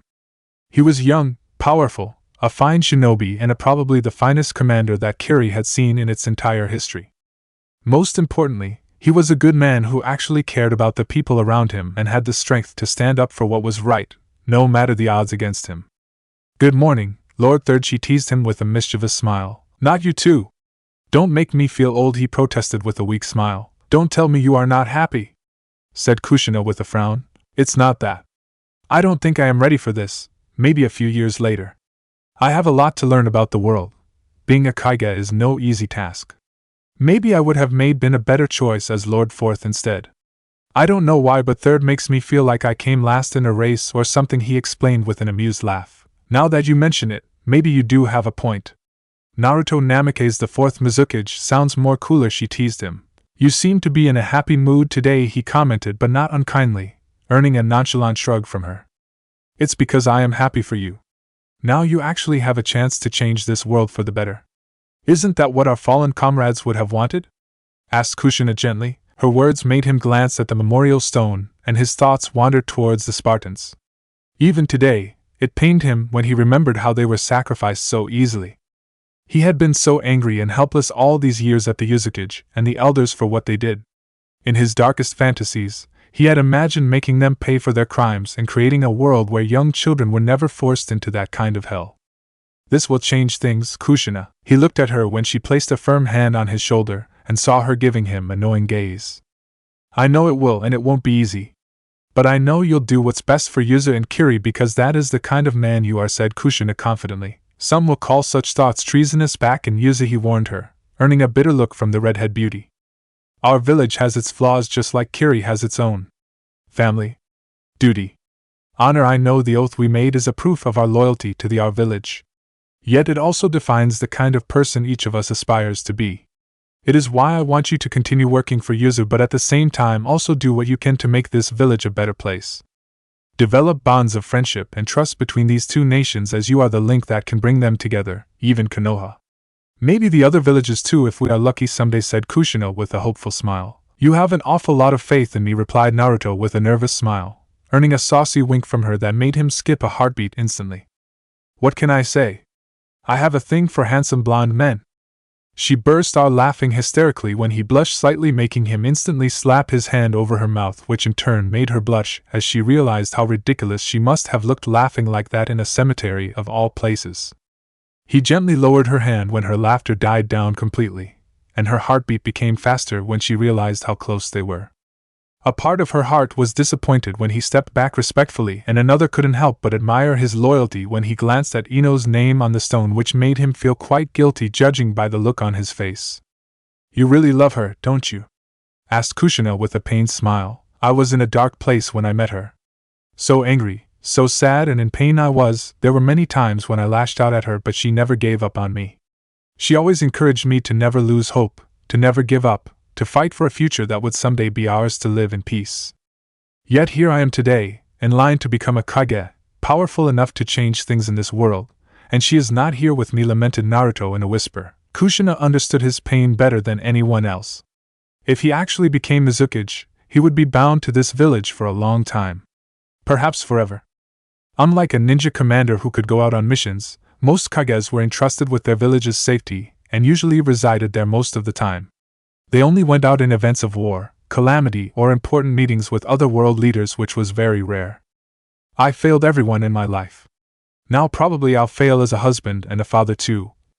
For once, she had no comfort to offer him, as no words could heal the pain he would probably endure for the rest of his life. Yet again she was surprised when he clenched his fist and a determined look arrived in his eyes as he glanced back at her. Even so, I will create a better world, a brighter future. For her, for my child, for you and for these villages. A world where failures like me are never born. He promised fiercely. With a heavy heart she watched him walk away, and only one thought continued to echo in her soul. This cruel world needs more good men like you, Minato. When will you realize this truth? It was mid-afternoon when he casually walked through the chaotic markets of Kirigakure, trying to politely return the greetings given to him by a lot of people. Actually, if he thought his victory in bringing down the lightning daimyo made him famous, the announcement of him actually being next in line of becoming Mizukage had boosted his fame to unforeseen levels. Although it made things quite awkward, as he couldn't enjoy the peace he used to get most of the time before in public. It would be a week before his next important mission, and it was actually a relief since his apartment was a mess which he needed to take care of urgently. Ino would have had a heart attack if she could see the state it was in. Only now did he realize how much of crappy roommate he must have been to live with. Granted, he was a powerful shinobi, but in normal life, he was quite the slacker. His cooking was awful in every way except for the fact that he could make decent ramen. He rarely liked doing house cleaning. His sense of fashion was awful, and he hated shopping most of all. All in all, he was quite the lazy bum. The thought of it made him smile amusedly and truly appreciate just how much Ino had been there for him all these years. She tried to make him a normal human being, but to no avail, yet that didn't make her hate him. Instead, she cooked for him every day, did most of the cleaning except when he joined her in washing dishes. His crisp attire was all thanks to her keen sense of fashion mixed with the shrewdness of an actual ninja, and she ensured to drag his lazy ass at least once a month for boring shopping. Now without her, he felt broken and lost. He again looked at the list of items he had made which he had to buy. It ranged from small food items, washing powder, a pair of sandals, a few new kitchen utensils, and so much more. Nervously, he glanced at the dozens upon dozens of shops/stalls, most of which were selling the items he was looking for. The problem was that he didn't remember which were the best ones to buy from. He thought about calling Kushina for help, but dismissed that thought instantly. Not only was it dangerous for them to be seen in such a public place, she would literally laugh her ass off at his helplessness. "I'm so screwed," he whispered with a defeated sigh. "Naruto?" He blinked. Turning around, he saw Mei standing a few feet away from him with a surprised look on her face. Relief spread through the blonde as he literally made a beeline towards the only female he could trust right now to not embarrass him. "Yo." Mei was again surprised by his casual way of greeting, which was something she had never seen before, and he recognized that too, being the observant shinobi that he was. "What are you doing here?" she asked him curiously. When he scratched the back of his head and gave her a nervous smile, she leaned in closer and gave him a suspicious look. "Who are you, and what have you done to the Naruto I know?" His spirit was crushed instantly, and his shoulders slumped with a dark cloud hovering above his head until Mei burst out laughing, which made him look up at her only to freeze. Her beautiful and long auburn hair were flowing freely in the air, and her fair skin radiated in the sunlight. She was wearing a pretty blue dress which fit her in just the perfect places. He felt quite embarrassed when she caught him staring, which made him avert his gaze instantly with a blush. Mei was at a complete loss of words, as it felt like she was looking at a different person right now. One who was totally unrecognizable from the brave and powerful commander she knew. Yeah, this is the real me. A clumsy fool who doesn't even know how to shop properly. Quite lame, huh? He asked with a sheepish smile, even as he looked at the list he was carrying like a holy book that he had to protect at all costs. He blinked when she simply gave him a heartwarming smile in return. "No, it's quite all right," she said with a kind smile. "Why?" he asked curiously. "I finally got to see the real person behind that shinobi mask." He relaxed and gave her a thankful nod in return. She then calmly gestured towards his list, and he offered it to her without hesitation. After a moment's pause, she looked back at him with a confident gaze. She asked him about his budget, and once he revealed the same, She patiently and slowly pointed out each of the shops from where he could get his respective items at a reasonable cost and with good quality. She also told him to be firm in bargaining with the shopkeepers and not to fall for their inflated prices. I'm actually a terrible negotiator. Ino always used to be horrified when I usually paid whatever was charged, he said with a sheepish smile. You're a lazy bum, that's all. She scolded him with a disapproving gaze. Then I could surely use your help. Would you come with me, just for a little while, please? At first, she smiled on hearing his request, only to deflate and look away in silence a moment later. She looked back at him again, only to see him giving her that same warm and polite smile. He probably hadn't seen the murderous glares thrown her way the moment she stepped inside the market. It only became worse when he actually came to talk to her. Naruto, it's not right for you to be seen with me like this. I may, she whispered sadly. Her eyes widened in utter shock when he simply offered her his arm like a gentleman with a polite smile. She pleaded with him silently, nearly begging him to look towards the glares and whispers that were increasing, but he didn't back down. When she still hesitated, he gently grasped her hand, causing few old women to gasp and many younger ones to glare jealously. The men also looked quite disapproving. Suddenly a murderous aura descended upon the entire area, which made many freak out and tremble in fear. He glanced back at the crowd with a cold and overly sweet smile. Is there a problem? May could only watch in sheer amazement when instantly people started looking away from them and minding their own business. Sure, quite a few stole glances, but none dared to glare or even whisper, as his cold gaze dared them to and face consequences in the event they actually did. There you see, no problem. I could really use your help now, though, he whispered with a shy smile. Why go so far for someone like me? She asked with a tearful gaze. Because now I have also seen the wonderful person behind that mask of a Jinchuriki. His words touched something within her heart, washing away all the sadness she had felt and replaced it with a true feeling of pride and happiness. I can never win an argument against you, can I? She asked with a fond smile. Nope, he shrugged mischievously. She yelped in surprise when he grabbed her hand and for the next few hours dragged her nearly across the entire market. In the end, he ended up buying more things than he wanted, which only made him laugh even more. May could not help but look at him fondly, as this entire time he never left her side once, challenged anyone that tried to look at her the wrong way, and walked beside her proudly.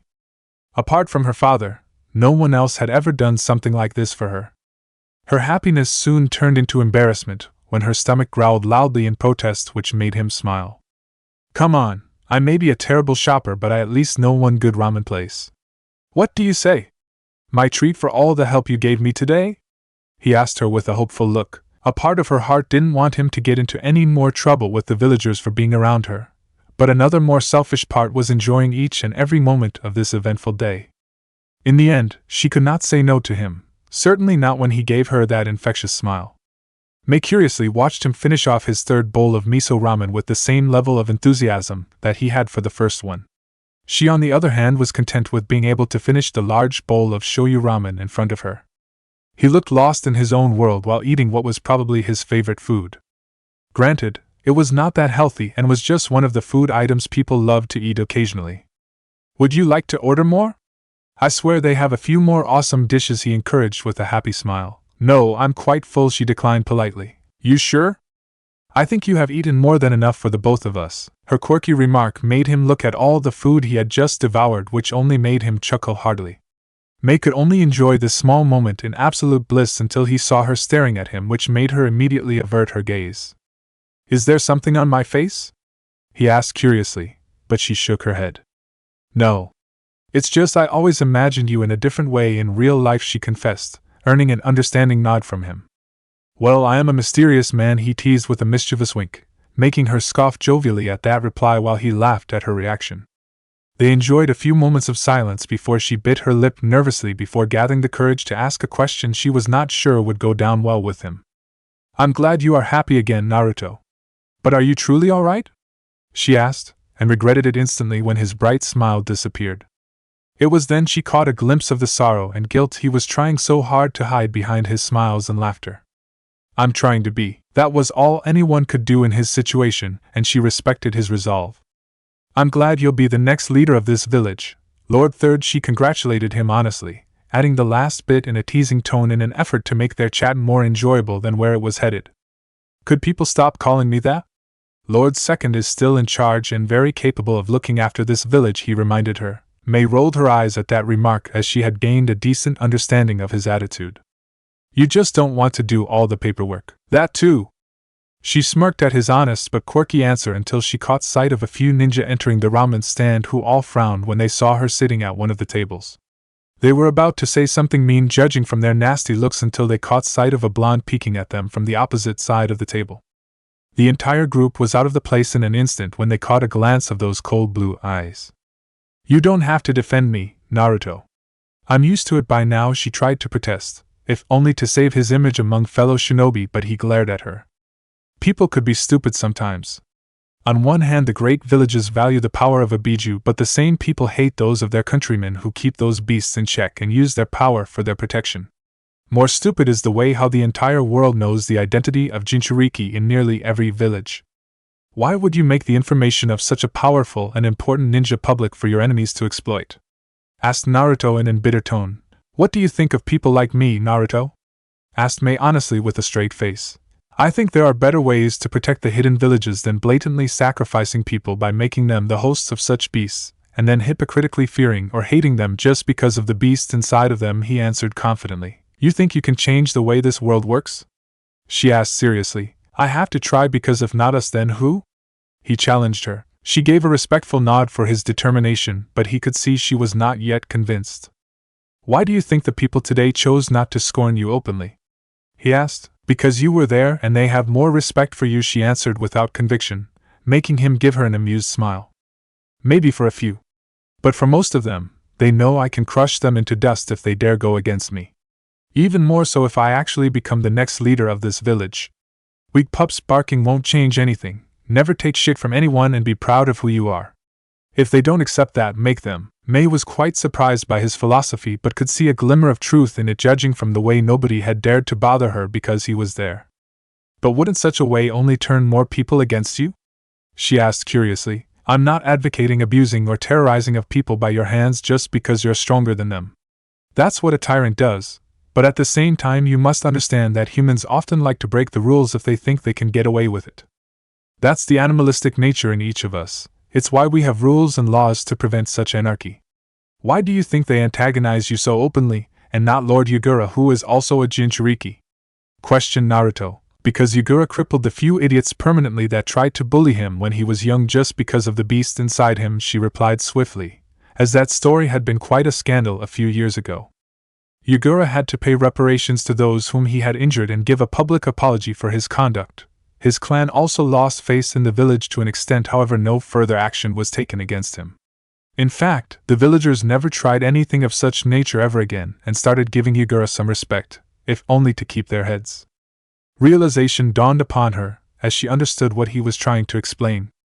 Maybe you don't have such a high opinion of yourself, but that should stay within yourself or with those whom you trust unconditionally. For the rest of the public, appear nothing but a strong and dedicated ninja of Kirigakure.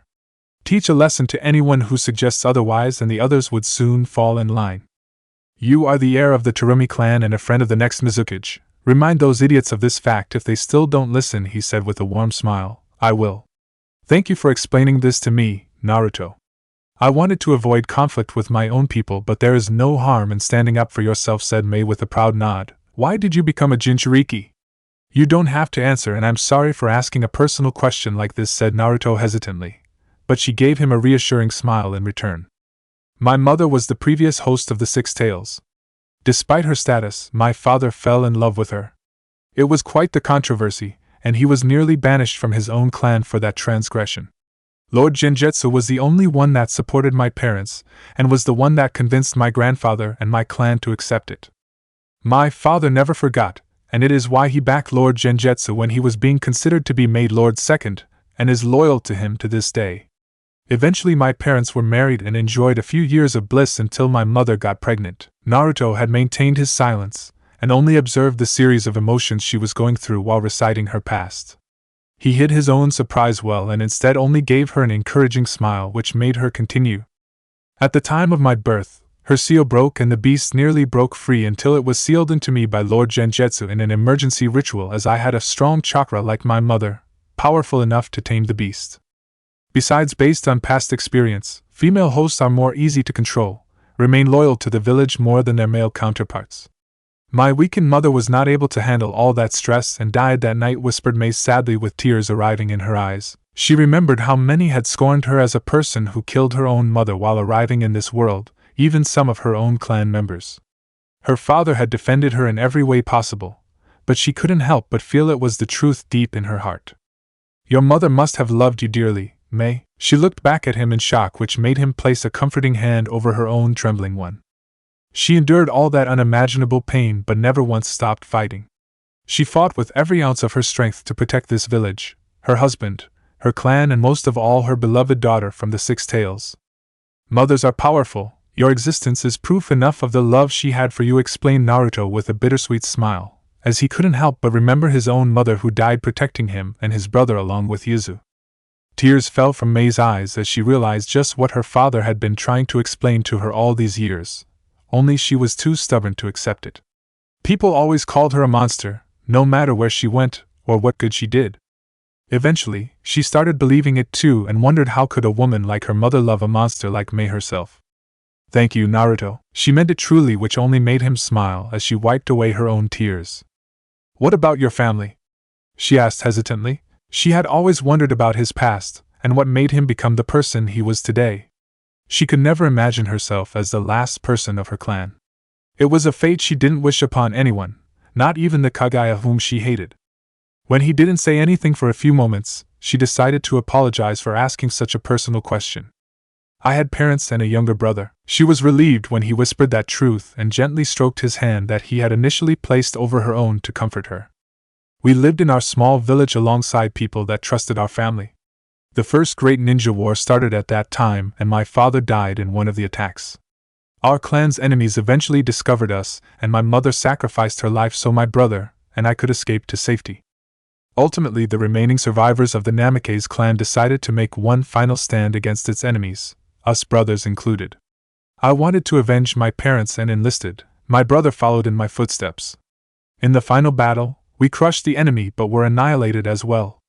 My brother gave his life to save my own, explained Naruto somberly. She watched as his familiar dark chakra was released from his body in a tiny proportion. As it flowed in his arm, she saw him gazing at him sadly. All that's left of my brother is his chakra that clings to me. All that's left of my family and clan are the memories in my heart. Cherish your family, may he advise her with a sad smile. I'm so sorry, Naruto, she whispered sadly, earning a thankful nod from her. In a way, he had given her the partial truth and was glad to not have lied to her completely. Even after all these years, how can your brother's chakra still cling to you? She asked curiously, looking at the dark chakra in his hand. My greatest strength is my ability to absorb chakra from nearly anyone. My brother gave me his and it eventually became a part of my own body. It's a power unique to me, he confessed. It was why he was chosen for the Spartan program and made its leader eventually. With his ability, he was the perfect super soldier who could continue fighting for days or weeks so long as there were strong ninjas whose chakra he could steal or receive. Nagato had the ash release, but eventually Naruto himself was able to manifest this power by making his brother's chakra a part of his own network. Even now, he could still feel faint traces of Hashirama, Tobirama and Mito Uzumaki's chakra inside his body, one that they had given him in an effort to save his life on that fateful night. Your family would be proud of what you have achieved today, Naruto encouraged May sincerely. He only gave her a faint smile in return.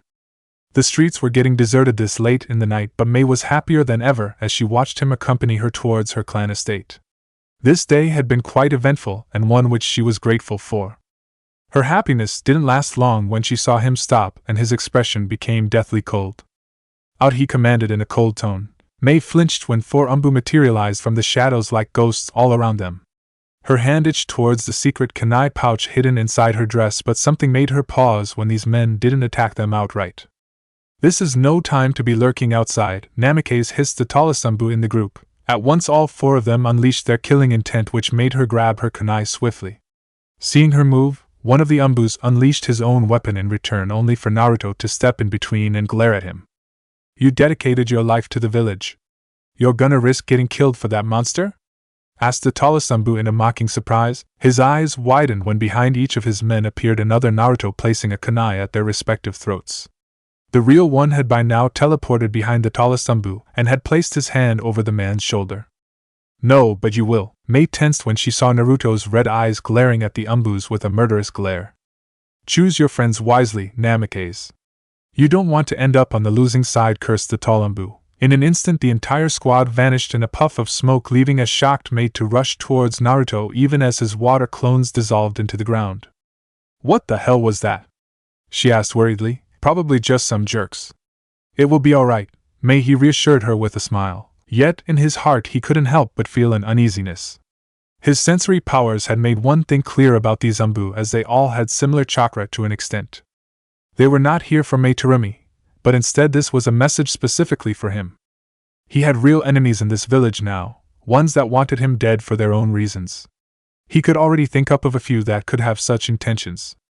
It only made him remember Genjetsu's words that night when the man offered to appoint Naruto as his successor. Do you think I could have appointed you as my successor without the Water Daimyo's consent? There is a growing schism within the village, one whose roots were born when Kirigakure was formed. The ninja clans, common shinobi and civilians jointly established this nation. My predecessor and I have tried to maintain the fragile balance of power between these factions, but there are those whose views differ. They are not satisfied with my ruling and the reforms I am trying to instill in this village gradually over time, as it would limit their power, said Genjetsu with a worried gaze. Lord Second, do you think these sparks could someday become a full-blown civil war? Is that why you, whispered Naruto in surprise, earning a proud smile from Genjetsu for being able to arrive at the conclusion the man was hinting at. Yes. I am doing all that I can to prevent that from happening. But in the event I fail, I want you to protect this village. It's clear that isolation is not the way forward as it has been till now. We need allies to protect ourselves. We need to develop our economy, which in turn will only strengthen us as a nation. Our barbaric ways needs to be rectified for the sake of our people, but there are those who revel in them. Those who want to increase their own power even at the cost of the future of our people. These vultures must be stopped, declared Genjetsu fiercely, as he slammed his hand on his desk. Naruto found himself re-evaluating his opinion of this man completely. Sure, he had his flaws and a part of Naruto's heart could never forgive him for risking Ino's life like he had. But deep in his heart, he could not find anything but respect and admiration for Genjetsu's devotion towards his people. He was a true Mizukage, and Naruto felt some trepidation as he thought about a possibility of him being asked to fill this man's position. If you accept this position, they'll come for you as they are coming for me. You'll always need to watch your back even inside the village. Do you understand? Asked Genjetsu seriously. I swore an oath to defend Kirigakure, and I will uphold it at any cost, Lord Second. However, despite my noble lineage, I am still considered as a wild card. The ninja clans barely accept me as one of them, and the common folk have only started respecting me now after my recent victories. In essence, I don't belong to either of these important groups. Don't you think choosing me as your successor would only widen the schism between these factions? Questioned Naruto, the uncertainty of that future clearly visible in his worried gaze. It's exactly the reason why I chose you. Your allegiance is not devoted towards one faction or people, instead you are a ninja devoted solely towards this village. I have not made this decision without thought. In fact, I have observed you closely ever since you participated in that death match that made you one of the 7 ninja swordsmen. I remember seeing your power in that fight and how you crushed your opponents, and yet you also showed mercy to those that surrendered despite tradition demanding them to be killed in the arena. You berated me for my failure that day despite knowing I could have you executed for offending me. You're better at war than I am. Your victories and the way you are changing our shinobi is a proof of that. You're not just a powerful shinobi but a wise one too, son, explained Genjetsu with a proud fatherly smile. And yet there are some things you will need to do if you are to succeed me in the near future. Naruto looked attentively as he sensed the hidden message behind those cryptic words. Continue being victorious on the battlefield. That would ensure the loyalty of the common shinobi and civilians towards you. Develop more closer relationships with the more liberal-minded ninja clans and their leaders. The Yuki, Karatachi and Terumi clans have a positive opinion of you. Start from there. Take Mangetsu's help to get inside that noble circle. You'll need strong and powerful allies if you are to have any chance of succeeding me and actually being able to maintain that position afterwards. And one more thing, I know this might seem personal and not the right time, but I need to say this. You will have to marry again, as the village will not allow the Namikaze clan to go extinct if something happened to you. The clan heads are also pushing me to have you married to their daughters. It's dirty politics, but none of us can avoid it. I would suggest you find someone you actually care about rather than be forced to marry a stranger." The Mizukage's words still rang clear as a bell in his heart, even in this cold night, as he glanced at Mei Terumi. "Those assholes!" cursed Mei, as she came beside him and looked quite pissed. She saw Naruto glancing around, but unlike her, his emotions were in check. "How can you be so calm, Naruto? People like them makes me hate this village sometimes, don't you feel the same?" she asked him with a heated glare. "The village may have its flaws, but we're still shinobi of the mist," answered Naruto calmly. Her anger could not stand any chance against his conviction as she gave him a respectful nod. She looked back at him when he placed a gentle hand upon her shoulder. "Things will change for the better, Mei. I'll make it happen." Kirigakure's history and its culture didn't give her much confidence, but a part of her heart still wanted to believe him nonetheless. His confident smile, and that determined gaze of his made her smile as well. Only one wish was born in her heart as she watched him walk in front of her. "I truly wish I can see this better world that you speak of, Naruto." Chapter 25, A New Leaf. Naruto found himself facing the finest warriors of Kirigakure alongside its most terrifying weapon of mass destruction. The sight would have made most think about getting into any altercation, yet it only filled him with a sense of eagerness. There was nothing like a good fight. He blinked on realizing the direction of his thoughts, as he was usually more composed than this. Why was he feeling the desire to kill? The burning sensation of inflicting pain? He glanced at Muramasa firmly held in his right hand and felt it to be completely in sync with his chakra without any intent to disturb his thoughts. He then realized a strange sensation. It felt like something was behind him, a cold sense of dread and haunting. The emptiness. He had felt something awaken inside of him on that mountain that night. He still remembered that agony he had felt, the sheer rage to burn down the entire world to ashes for all it had taken from him. He probably would have gone through with it had Tobirama not saved Ino. Yet, in that deepest pit of despair, he had felt connected to something primal. It had echoed with his pain and embraced him in its darkness, granting something in return for taking away a part of his soul. The proof of which now lied right in front of his eyes. His blood-red eyes could now see the various forms of energy lurking inside of his opponents. Granted, he had always been able to see chakra before whenever he activated his imperfect Sharingan, but this time was different. That energy had a life of its own shaped by the soul of its vessel. Haku's was the purest, like a peaceful lake showing contentment and happiness. Mangetsu's was full of determination yet was also quite relaxed. Zabuza had a yearning for something powerful. Kisame's was cold and sharp, and Muri's was full of rage and hatred, while Jinpachi's was one of ruthlessness. He could also see the sheer amount of energy in nature itself that his eyes previously couldn't see, but what he had always felt was there whenever he used Sage Mode. He felt himself more connected to this endless energy than he ever had with anything else. Zabuza and Kisame clasping their hands together in unison was the first move. Water style, water shockwave. Mangetsu narrowed his gaze when the blonde's normal red eyes developed a black slit-colored pattern. His dark chakra rushed forward and transformed into a raging inferno clashing fiercely against the massive body of water. Jinpachi vanished as soon as steam was spread across the training ground, effectively displaying his mastery of the silent technique. Haku followed seconds later alongside Zabuza and Kisame as they all disappeared, much to Mei's surprise. Amiri blinked when a powerful gust of wind pushed her back and vaporized all the mist spread across the training ground in an instant. Mangetsu grit his teeth in frustration when he saw all four of his comrades had made their own respective crash landings and had not even been able to reach their opponent, who looked at them with the same cold and challenging gaze. He pointed his sword Kabutawari towards his opponent, earning a respectful nod from him. The others were about to join in when Haku gestured them to stop when she saw the determined look in her childhood friend's eyes. She saw nearly everyone thought Mangetsu to be insane if he thought himself capable of facing Naruto alone. Yet that very same enemy smiled proudly when Mangetsu charged at him without any hesitation. Mangetsu watched his opponent raising Muramasa towards him, but it didn't slow down his charge in the slightest, much to Naruto's bewilderment before the commander steeled himself. The Namake's warrior was about to defend against what he presumed would be a very fast approaching strike. His eyes widened when Mangetsu jumped towards him, closing the last distance in an instant before dissolving completely into water that spread all over the commander. So this is your clan's secret technique, thought Naruto, as 4 mangetsus emerged from the falling water with each of them already aiming their respective clone sword across at least one major weak point of his body. The almost non-existent distance between them made the blonde realize he simply didn't have enough time to conjure any defense. If only he could use wind to push his opponents away. As if acting on his will, he felt his eyes flicker and got connected with a strange sense of energy. The next moment all 3 of Mangetsu's clones were shredded to tiny specks of liquid and the original was sent crashing away.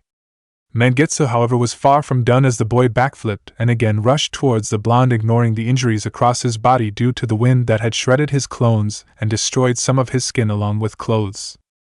Water style, water barrage! With a single hand sign, the Hozuki clan heir summoned forth a huge salvo of water bullets that raced towards their only target. Naruto performed his own set of hand seals in order to launch a counter-offensive, but only halfway through the process he felt his attack take a life of its own and felt his eyes drawing a chunk of his chakra. A raging wall of fire spread itself between Naruto and the approaching hail of water bullets, effectively saving him from any damage. Mangetsu also had to take a pause when the fire blocked his charge and he saw Naruto seemed shaken by something. "Commander, your eyes are bleeding." Mei's statement made the blonde touch his cheek only for his fingers to come back bloodied and a disturbing possibility to be revealed to the last Namikaze. Chakra exists in each person and across every fabric of this world.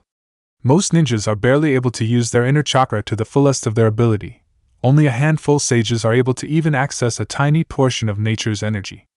Yet I am not using sage mode right now and I was yet to finish the hand seals for my fire jutsu. Even then I could feel my chakra draining and the technique being unleashed. How is that possible? Thought Naruto in shock. In Mangetsu's earlier attack, he had very little time to defend himself and had wished to use the wind energy around him. He had felt his own chakra draining a little but also experienced the nature element bending to his will so effortlessly. "I need to be alone," he whispered hesitantly, not trusting himself or this new power inside of him in this moment. His decision proved even more righteous in his eyes when he clearly felt the emotions in each of his comrades' heart at that choice.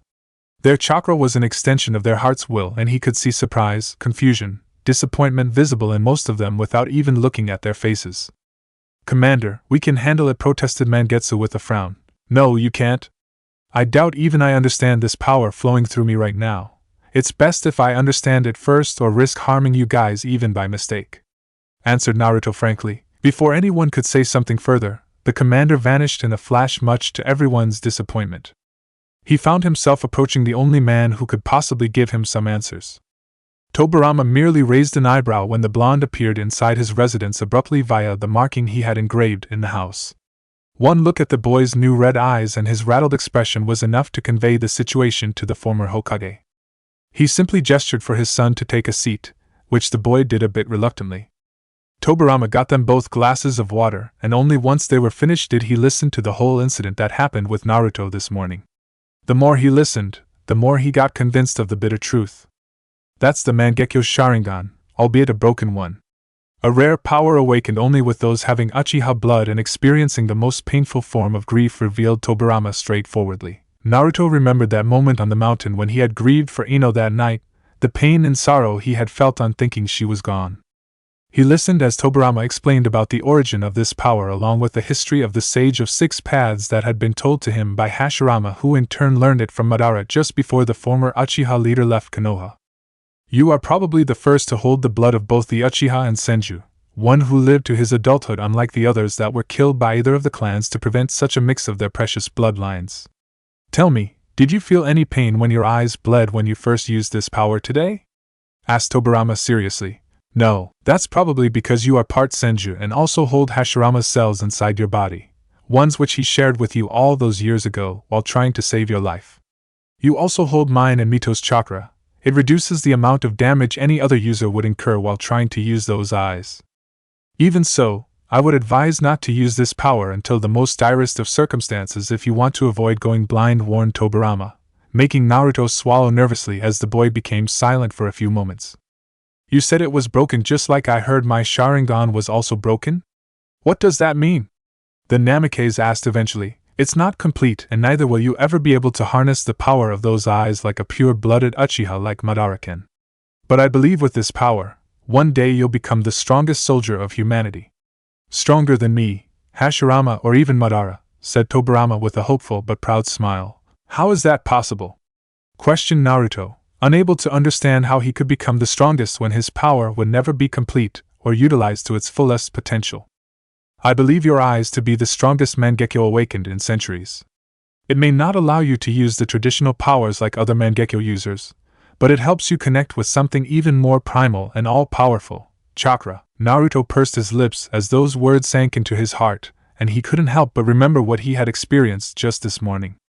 The Sage of Six Paths wanted to unite humanity by connecting us with chakra. It was supposed to be the medium through which we could come to understand each other's hearts, which would bring us closer. Unfortunately, most of us couldn't harness its true potential and instead used it for more wars. Can you tell what I am feeling right now? Asked Tobirama calmly. Naruto peered at the man with his eyes and felt only one emotion radiating powerfully inside his chakra. Hope, to be able to understand people's hearts without any words or action. That is the greatest power these eyes have given you apart from the ability to utilize chakra to its fullest capacity, a feat only the sage could boast of. If you master this power, it could help you defeat Madara and put an end to this war, suggested Tobirama confidently. Naruto didn't say anything for a few long moments as he tried to process what was revealed to him. Isn't that what Madara is trying to accomplish? He started this war to weaken the great nations with the goal of stealing their tailed beast, which in turn will allow him to perform a technique that shall unite our race, suggested Naruto hesitantly, receiving a harsh glare from his father in return. If you call losing your individuality and becoming a part of a single consciousness a way to peace, then you are wrong, chastised Tobirama, having now gone through the scroll given to Naruto by that crazy Uchiha which detailed his plan of bringing humanity together to fight the Otsutsuki. The Hokage saw his son was still not satisfied even after that harsh rebuke and was still seriously contemplating Madara's plan. Naruto, even if you can feel my emotions and understand me better now thanks to your Mangekyo, you still retain your sense of individual personality and thoughts. What Madara plans to do will rob you and everyone else of independent thoughts and personalities. Each and every living being in this world holds some amount of chakra inside of them. Madara wants to use that as a catalyst and join everyone's consciousness into a single entity. Synthesis, as he calls it, is not the way to save our race. You will no longer be Naruto, and I will no longer be Tobirama if that happens. Our hopes and dreams will vanish, and only the thought of the collective human race will define how we will live the rest of our lives. If that was the true path to peace, then why did the sage not use this option in his time? Why did he choose to let people understand and use chakra on their own? It's because he wanted humanity to find the answer to peace themselves instead of being forced to walk on a path chosen by a single man's will. Insisted Tobirama fiercely. But that led to so many wars and misery, said Naruto sadly, earning a somber nod from his father. It did. Yet that pain and suffering also taught us the value of peace, the value of life. If you truly want to make this world a better place, then use this power of yours to understand people. With your intelligence, I doubt it's impossible for you to bring peace to this world in time, said Tobirama honestly, even if I can do it and succeed. What about after? What happens to this peace once I'm dead and not there to maintain it? Asked Naruto despondently, earning a reproachful look from the former Hokage who saw right through him. Don't try to shoulder everything alone, son. Or you'll end up just like Madara. Naruto froze. The implications behind that possibility were quite grave for himself and the world, not something that he could easily dismiss. To his credit, Tobirama stepped forward and laid a comforting hand on his shoulder. You're young, and it's not your fault if you believe you are capable of changing everything that is wrong in this world on your own. I thought like that once too, but we are not immortal. There will come a day when we must rest and leave our dreams to the next generation. It's why you must cultivate those who shall carry your dreams and wishes, advised Tobirama sagely. He was quite pleased when his son gave a nod of approval after a few moments of deliberation. I need a favor, said Naruto hesitantly, earning a small smile from his father. Anything. I need time to understand this power, and to establish the 501st. We will need these things if we are to meet Madara in the battlefield and stand any chance of defeating him. This will most probably delay your return to Konoha by another few weeks, as I doubt Genjutsu would risk your safety by sending anybody other than me and the 7 ninja swordsmen as your escort back home, explained Naruto seriously. Tobirama pursed his lips as he did not like the possibilities he would open Konoha to face if he backed Naruto. The war was already going badly for their side without him there to lead his people. His students were trying their best under Hiruzen's leadership, but the boy was up against experienced Kages being manipulated by Madara from the shadows. As much as he wanted to believe in Hiruzen, he doubted the young Kage would ever stand a chance against Madara. "It's a risky gamble," said Tobirama carefully. The Hokage in him wanted to disregard it, as Konoha would be an unnecessary danger for some more time. Yet the father inside of him could not help but wish to believe in his son. "Every plan is," replied Naruto in a grim voice, understanding Tobirama's concerns perfectly but not willing to back down even after seeing the former Hokage's doubts.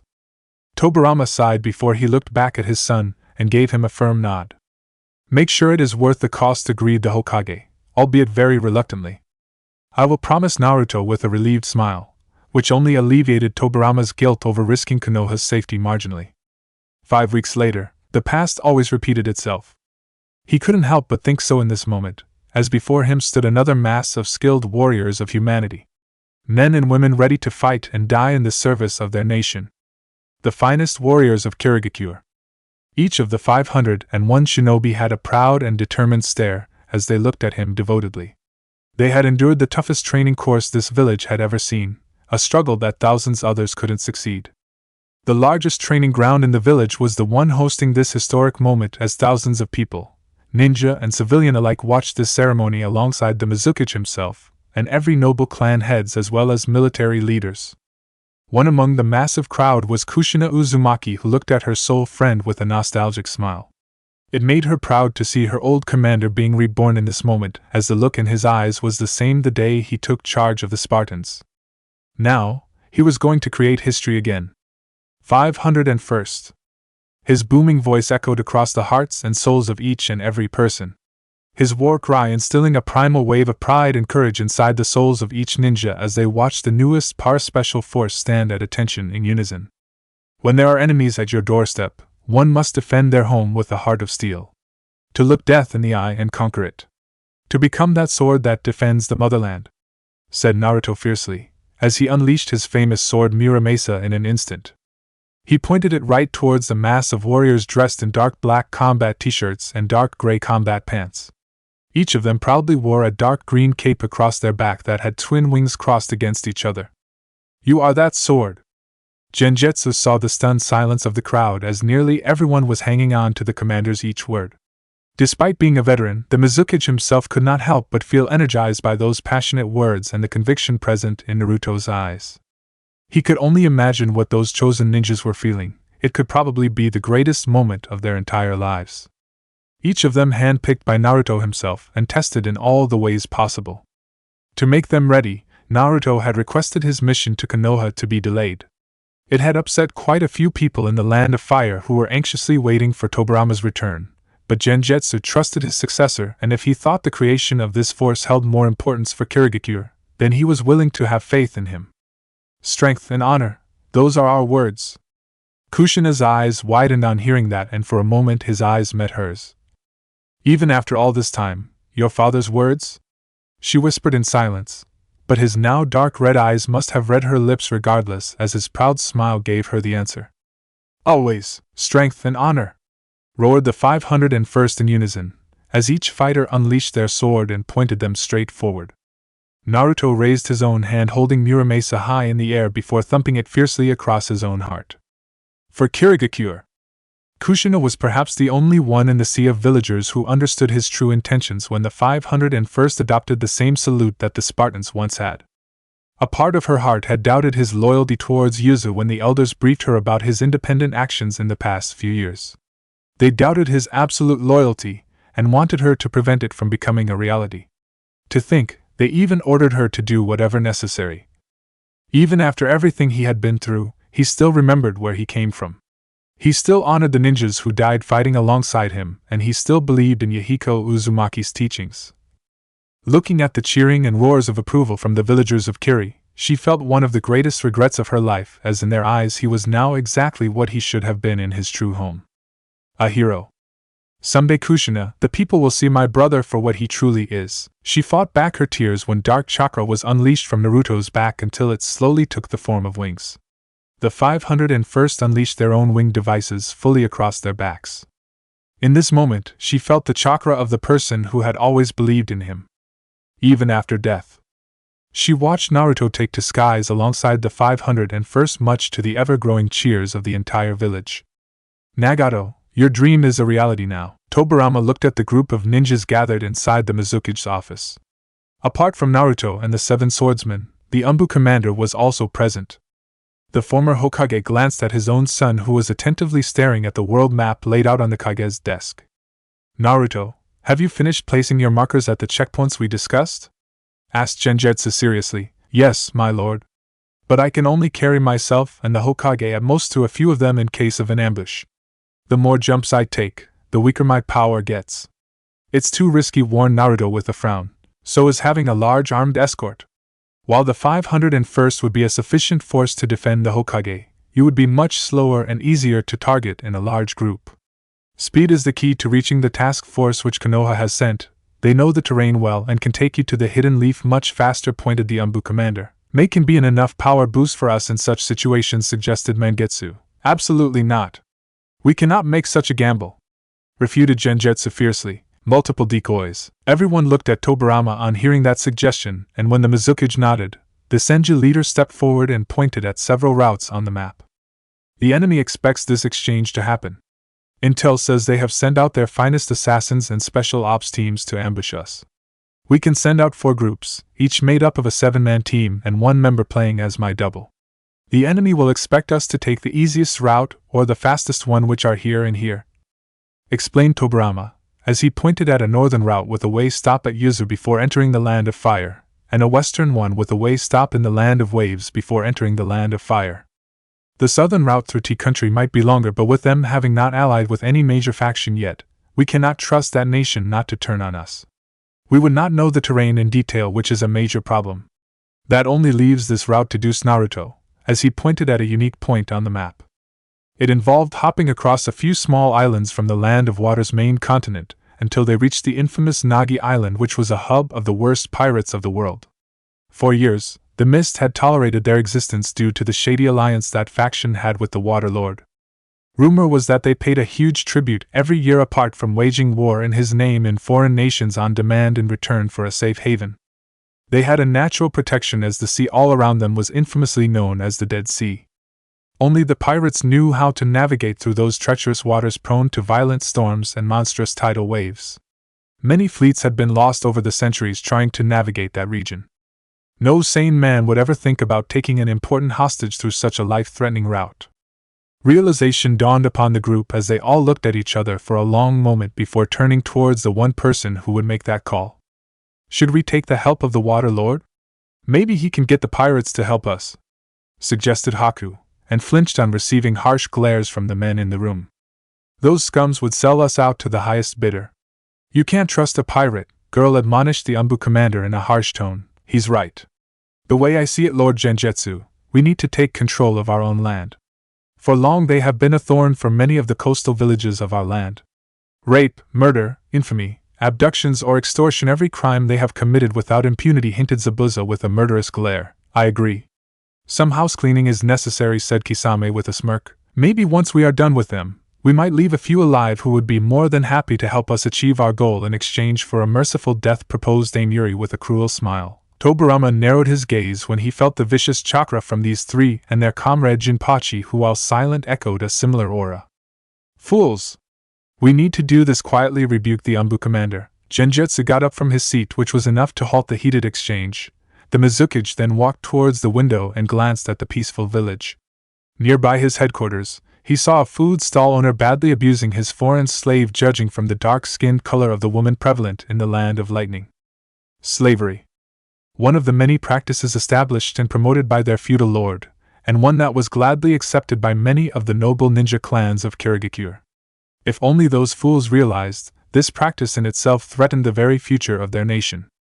Racism, caste system, slavery, corruption. These were few of the fundamental problems plaguing the Land of Water, and stood in the way of its greatness. It was a country built on the principal belief of protecting the rich, noble, and privileged at the cost of the rest of the nation. Is it a crime not to be special? He could still hear his wife's question to him from when they were young ninja who were trying to understand their strange and cruel world. Natsumi always had a sense of honor and justice by which she lived. It was her dream of a better and more liberal nation that he was aiming to build over the years. One which their son would be proud to be a part of someday. He looked at Mangetsu and was satisfied when his son gave him a confident nod, having already guessed some of Genjetsu's own thoughts. The Mizukage then turned towards Naruto without a shred of doubt in his eyes. Mobilize the 501st. The blonde warrior thumped his fist firmly against his heart as a determined look arrived in his eyes. However, in that same gaze lurked a subtle message that the Mizukage understood very well. After their losses in the First Great Ninja War, Kirigakure had lost its status quo as an equal power stronghold in comparison to the Water Daimyo's court. Their economy was now heavily dependent on the financial aid given by the daimyo, who often used the shinobi for his own means. It wouldn't have been so bad had the Water Lord not been a corrupt man who cared little for the future of his citizens. Many ninjas hated the state of affairs of their beloved nation and the suffering of their fellow countrymen. But none had dared to take any action, yet. My lord, warned Naruto, earning an unflinching nod from the Mizukage. Are you willing to give your heart for this nation? Asked the Mizukage in a stern voice, looking straight into the blonde's very soul through his piercing gaze. Naruto knew exactly what was being asked of him. By doing this, they were sending a strong message to the over-controlling Water Daimyo of their independence, and re-establishing the equal status quo that was lost. It would no doubt make Genjetsu a target of the daimyo's ire and every man who aided the Mizukage in this treachery towards the feudal lord. Dealing with village politics and noble clans was one challenge which was already dangerous to his cover and life in the end. Picking a fight directly with the most powerful and wealthiest man in the country? Suicide. But deep in his heart, he felt the same desire for change that he saw in the Mizukage's face. This was a man willing to risk everything for the sake of his nation. His son, his clan, his friends, his comrades, his supporters, and ultimately himself. All for the sake of one dream. All his life he had led troops into battle as a commander, always tasked with getting the impossible done against all odds. Relying only on his own training and the support of his comrades. He had always had to take up the charge to lead and had never once met someone whom he could entrust that very same faith into. Until now. Those who can't sacrifice anything, won't change anything, answered Naruto fiercely. Tobirama watched Genjetsu smile at that answer, and could only see the respect and admiration his son had towards this man. Judging from Naruto's determined look, he was willing to walk into hell itself for this Kage, and with good reason. The former Hokage looked at his counterpart, and couldn't help but acknowledge his resolve to do what was best for his nation. A determined man like that was bound to draw true ninjas like Naruto to his side, as they were the people that desired to change this world for the better, and were willing to lose their humanity for it. No prisoners. No survivors. And this one stays off the records. Nobody should know what happened there, so we can play it as an attack from Kirigakure in retaliation against our invasion of their land. I doubt it would be enough to convince or even satisfy the daimyo, but in a time of war he will think twice before accusing Kirigakure of any treasonous actions against him, explained the Mizukage seriously, earning firm nods from everyone in the room. Genjetsu felt great pride at their confidence in him, but looked at his son followed by everyone else with a worried gaze. Make no mistake, gentlemen. This could also result into a hostile conflict with the daimyo, who may fiercely oppose our desire to change this nation for a better future. We could all be considered as enemies by the daimyo, a crime punishable by painful execution or worse. The same goes for our families and loved ones. Can you live with that? Asked Genjetsu solemnly. When the man looked at him, Tobirama understood why he had been invited for this meeting. Genjetsu knew exactly what he was doing and wanted his support if the friendly alliance they had to build would have any real hope for a future. After the previous Great War, the hidden villages had suffered greatly. That hadn't stopped them from starting another conflict, and the feudal lords had also played an important role in this misery. The Water Daimyo may very well decide to change the treaty to his tastes if they won the conflict, or break it completely in the event he didn't have his way. Having heard of the man's greed and corruption, along with the state of affairs of this nation, it was a plausible scenario waiting to happen. To avoid that, Kirigakure needed to be viewed as an equal power to the daimyo's court, if another hidden village and its allies backed it. That still didn't change the reality for what it was. A silent coup. Everyone else had also came to the same conclusion as they contemplated the choice they were about to make. Till the very end, Father promised Mangetsu with a proud smile, One by one the other ninjas nodded their consent as Tobirama felt himself witnessing an important historic moment that could change this world in ways none of them could imagine. When everyone was in on the plan, the Mizukage requested Naruto and the 7 ninja swordsmen to brief their respective platoons in the 501st, while the Umbu commander was ordered to prepare the logistics for the operation immediately. Both Kages watched them all slowly step outside the office one after another until only they were all alone in the room. "This is a bold move," commented Tobirama carefully. "I became what I am today with the desire to create a better future. Unfortunately, I lost my way over the years in trying to be politically correct even at the cost of this nation's future. But seeing Naruto's resolve and his courage to stand up for what was right made me realize what needed to be done. If that boy, the last survivor of his clan who had no real support, had the guts to oppose the twisted ways of the ninja clans of this village, then I had no excuse to stop myself from doing what was best for this nation," explained Genjutsu honestly with a smile. "Few men accept their mistakes. Even fewer that correct them," said Tobirama respectfully. Genjutsu acknowledged that subtle praise with a respectful nod of his own as both Kages stepped towards the window and glanced at the disappearing forms of Naruto and the 7 ninja swordsmen. "They are the future, Tobirama. It is our duty to build a better world for them, even upon the ashes of our own." The Hokage could not help but agree with his fellow Kage's wish. Next day, it was close to midnight when Tobirama found himself trying to equip himself with flexible wing device, FWD. Once he was ready, he channeled his chakra in a regular flow and in an organized manner as per Naruto's instruction, and was surprised when the wings moved across his back and gently lifted him in the air a bit. At the same time, the Hokage realized how hard it was to keep this concentrated flow of chakra going. It would be really difficult during combat unless the 501st had the skill the Mizukage was so confident about. The 7 ninja swordsmen were also there and were each checking up on their respective platoons on their readiness. Tobirama found himself walking towards his son while the others got ready. He sent a curious glance at the young blonde when he found him sitting on a rock and having a smoke quite casually. "Those things might kill you someday," warned Tobirama, as he took up a seat beside the Namikaze. "So can 1,000 more threats in this cruel world," retorted Naruto, as he offered the smoke to the Hokage, who politely declined, making the blonde shrug. "You seem quite relaxed," commented Tobirama with a pointed gaze. "My men are well trained and know what to do. You stay in the rear with Haku and her platoon. The rest of us will make quick work of the pirate camp. I have carried out black ops like this my entire life. If you remember my history," teased Naruto with a cheeky grin. "I still feel there is something troubling you. You are trying to hide that behind your calm mask, but I can see it," pointed Tobirama without hesitation, making Naruto sigh. "It is not the pirates that concern me. Even if we manage to learn the safest route across the sea to the land of fire from that sector, I'm still concerned about that man. If he ambushes us personally, we're done for," warned Naruto. "Are you afraid of him?" "My current Hiraishin level is not enough to beat him.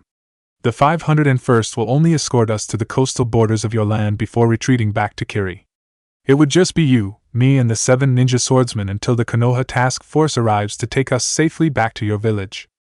Anything could happen in that long window. Those numerous probabilities concern me since I am the commander of this mission," explained Naruto seriously. "I don't know how fast I am with my Hiraishin in comparison to yours, but if we encounter him, then the both of us can face him together." "Have faith," reassured Tobirama confidently. "It's not his power that frightens me, but his sheer resolve." Those eyes held the gaze of a man willing to toss aside his own humanity and reduce this world to ashes if it helped achieve his dream. "We must be willing to set aside our own humanity if we are to stand even a minute chance of defeating him," advised Naruto. Tobirama watched as Naruto got up from his seat and turned towards the men who were now almost ready. "Move out." 3 hours later, harsh winds blew across the midnight sky and the cold nearly threatened to freeze off Tobirama's balls as he tried his very best to keep himself afloat and follow the formation flying across the sky. They were nearly 4,000 feet high and traveling through clouds, making any chance of detection by anyone on the ground next to impossible. The entire 501st was divided into 8 aerial formations. Naruto led a small squad of 10 troops and acted as their advanced scout team, while the remaining forces were divided into groups of 70 to 75 shinobi, each being led by a member of the 7 ninja swordsmen. Together they had already crossed quite a few smaller islands and were mere minutes away from reaching their target. Nagi Island. Target approaching. Tobirama was still trying to adjust to the unique technology currently attached to the backs of every ninja of their force, sans Naruto, who could fly on his own using his mysterious powers. Kirigakure had been making rapid changes to their military doctrine to win this war. The earpiece was one such tool developed to facilitate smooth communication among allied forces. It only allowed short-range radio messages to be relayed, but the former Hokage had no doubt, few years down the line, this was going to change the way the shinobi fought their battles. Platoon 1. Establish defensive perimeter across the Pirate Bay. Take out any enemy troops that escape the CQC teams, close quarter combat. Place silencing seals all around this entire area to maintain noise discipline and keep any of the nearby smaller villages from noticing the violence. Haku gave a silent nod on hearing her orders as she gestured for Tobirama and her platoon to follow her lead as they started descending towards the island. Platoons 2, 3, and 4 assault from the coastline. Neutralize enemy combatants and capture their ships. The vessels are not to be damaged under any circumstances. Any non-combatant discovered on those vessels are to be knocked out and escorted to safety. Am I clear? Zabuza, Jinpachi, and Ainuri looked at each other since the question was directed at them. They had been itching for another fight after their last mission, and their leader's orders would restrict the fun, especially if they had to save any civilians being held as slaves or hostages by the pirates. The 3 platoon leaders did not voice any objection, though, knowing well that going against orders was not something Naruto would tolerate. Considering they had to this quietly, there was no other chance. Moments later, the respective platoons broke off to carry out their orders. Platoons 5 and 6 assault from the western and eastern borders of the bay respectively. The southern route facing the sea will be covered by Zabuza and the others. I'll strike from the north, commanded Naruto over the channel. Mangetsu and Kisame nodded at each other before parting in their respective directions alongside their followers. When they were all gone, Naruto turned towards his scout team made up of 10 ninjas. The most interesting thing about these men and women that made them stand apart from the others was their dangerous marksmanship and hyper-fast flying speed using the FWD. As they descended towards the ground, he couldn't help but remember that mission from all those years ago. He had been a different ninja back then who had believed in his abilities and those of his troops a bit too much. He had been too blind and had given more importance in successfully completing his mission, even if it meant endangering the lives of his men. Now that he thought about it, if given a chance to redo things, he would have abandoned that suicidal plan to save Hashirama all those years ago. The fact that the Senju leader died a short while after being rescued nearly made the sacrifice of his Spartans pointless. He would have willingly faced the gallows for disobeying orders of the Yuzu leadership that day if it meant the survival of his brother and comrades. The way Yuzu had treated him afterwards, despite following the rules and accomplishing the mission albeit at a severe cost, was a stark reality of this cruel world. Putting aside those grim thoughts, he focused on his current mission as the ground started becoming closer and closer. He could see the dozens upon dozens of shacks, houses, barracks, and even a tavern and some blacksmith shops among other targets of opportunity. His now red eyes searched for the other platoons and saw they were now almost ready in their respective positions. We're ready. Haku's confirmation was the signal he needed, as it signified the silencing seals had been placed across a 30-kilometer radius around the Pirate Bay. It would prevent any sound from escaping this zone to the nearby villages at any cost. He turned towards the ninjas following him. Begin strafing run. The poison bombs first over the barracks and docks, followed by providing air support to any platoons in need. Clear? He asked seriously. We won't let you down, Commander. He nodded in acknowledgement before focusing upon the main entrance to the bay. The gate was heavily fortified and guarded with a large amount of enemy presence. Are you sure you want to do that on your own? Asked one of the female ninja nervously. He heard a few others silently curse her for asking such a dubious question, but to her relief she only received a reassuring smile from Naruto instead of a harsh rebuke that the others were expecting. Let's end this, he encouraged with a determined gaze, earning firm nods from the ninjas as well. They're here. Several shadows emerged from the ocean at his words without making any noise. Wordlessly, they took up positions facing towards the Pirate Bay, watching in silence as the Kiri forces surrounded the hopelessly ignorant pirates. If only they knew they were not the hunter, but the prey. He couldn't help but smile sadistically as he heard weapons being unlocked and readied. There was a finesse with which these warriors got ready, a legacy of their brutal training. Their blank eyes waiting for him to give the order to attack, their own thoughts and feelings on the upcoming battle having long since vanished alongside their personalities. Killing machines? He watched as one of the redheads stepped in front of the group of warriors on his command. The young boy watched 3 platoons led by Zabuza, Jinpachi, and Ainuri landing on the southern flank in order to storm the pirate bay via its harbor. He raised his right hand, making the other warriors around him point their weapons forward. Execute!